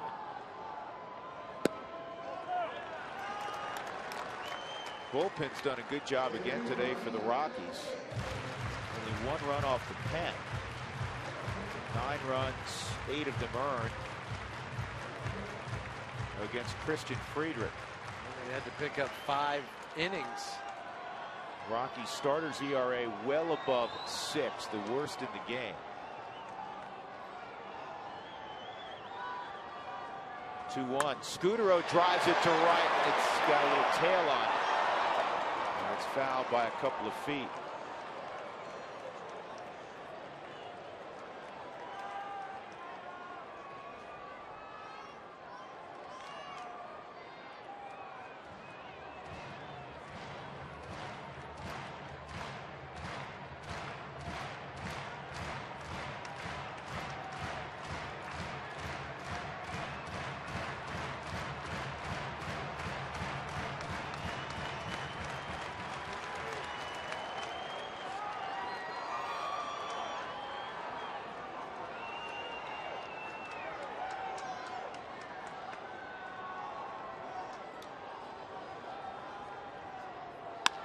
On the ground, up the middle, and on through, base hit. Colvin makes the turn at third. He'll come home, and it's 10-8. First run of the year scored against Scott Downs, and that'll bring up the tying run in Carlos Gonzalez. Scudero fighting off pitches. The double, the foul ball that just went foul, and now base hit up the middle for his second RBI today, 16 on the season for Marco. 2 runs scored for Tyler Colvin on the day.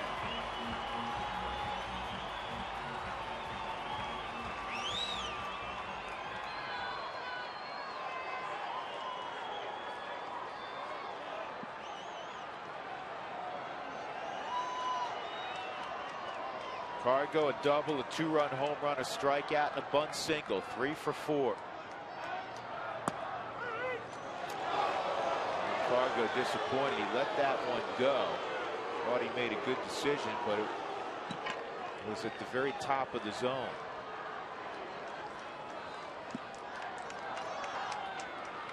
And 88 was the fastball. It's not the slider.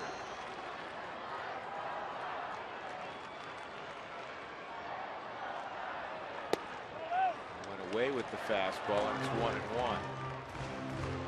This may very well turn out to be the key pitch in the at-bat. An old swing pitch, the 1-1 pitch.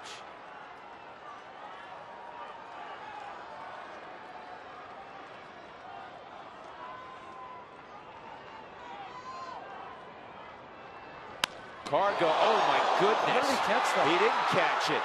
Cargo didn't realize it. He's got to run. It's going to be a double play. He never ran. That's a double play. The home plate umpire signaled safe. Here comes Jim Tracy. We're going to have to see what the mechanics of Greg Gibson were. I don't know how he even got leather on that. That looked like he was going to take his head off.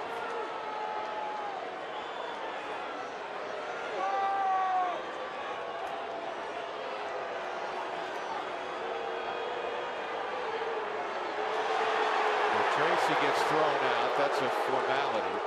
And now Jerry Davis has kind of moved his way down. He'll join the conversation, the crew chief.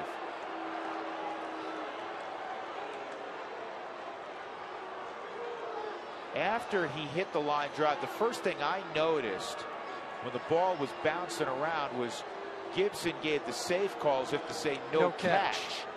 Now, I don't know if he did anything prior to that because I was watching Downs. Yeah, I was watching Downs too, but then you could see Gibson motion his arms like a safe, and that means from that vantage point, it's a no catch.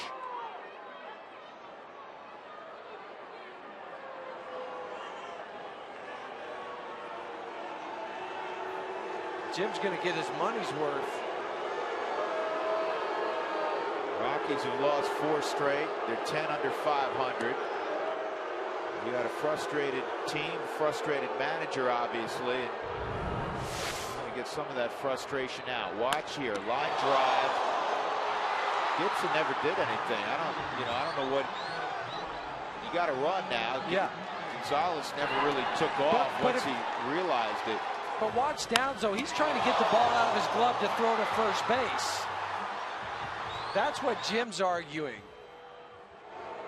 It's like a play at second base on a double play where the ball drops straight down. That's on the transfer, but if the ball goes up, it's on the throwing action. Well, but then you're going to indicate that he was trying to pull it out, and it's an out. He never indicated out.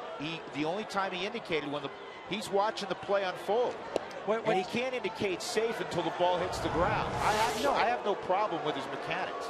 No, what Jim was trying to say, though, is that he made the wrong call, that it should have been an out and it was out on the transfer. That's what he's arguing, not what Gibson did. Right. He saw it differently. This is a base hit for Kadire. And listen, Cargo thinks he has a hit, and then he thinks it's an out. But once the indication comes, he's got to run up the line. Yes, I don't disagree at all. No, but watch him try to get the ball out. Okay, he's trying to make a throw now to first base.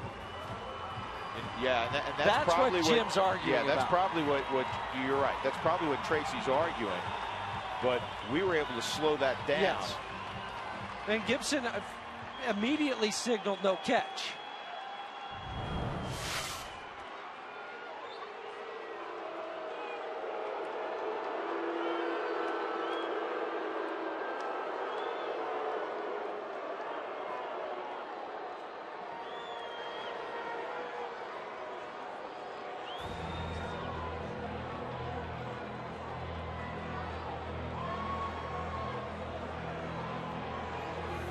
This is strange. I also think Jim was trying to get Greg Gibson to ask one of the other umpires. Just ask them.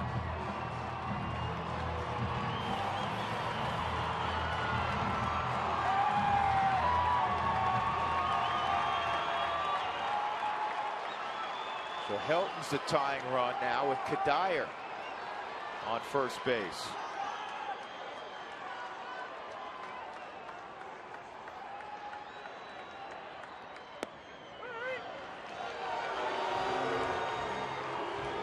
Moves up to second.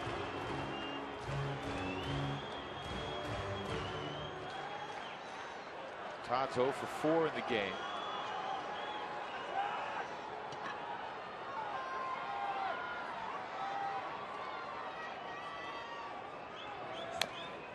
I mean, you think about this inning now. Downs makes the phenomenal stop. Otherwise, it's first and second, and nobody's out with Kadire at the plate. Now you have the winning run at the plate. Instead, you have 2 outs, nobody on, and Michael gets the hit. It's an extraordinary reaction by Downs, because that was an absolute rocket. Helps popped it up left side, playable. Ibar calling. And that's the ball game. The Angels win it 10-8. They've swept the Rockies. The last time they were here in 2001, they swept the Rockies. They're 9-2 all time at Coors Field.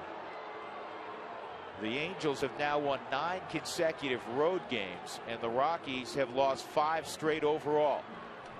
Colorado slips to 24-35. The Angels now 32-29. 3 games over 500 for the first time this year. Despite a tough outing, Santana gets the win. He's 3-7. Friedrich the loss. He's 4-2. Downs gets his 6th save. Today's delivery of the game is brought to you by Jimmy John's, America's favorite sandwich delivery guys. Visit jimmyjohns.com to find a location near you. Mark Trumbo did not have a hit in the first 2 ball games. He more than made up for that this afternoon. He had a 3-run home run in the first, and in his 3rd at bat, he would hit another 3-run home run despite the great effort by Carlos Gonzalez. 6 RBI performance, a new career high for Mark Trumbo. The Angels with 10 runs today, 11 yesterday, 7 on Friday night. 10-8 the final. Stick around. Toyota postgame shows.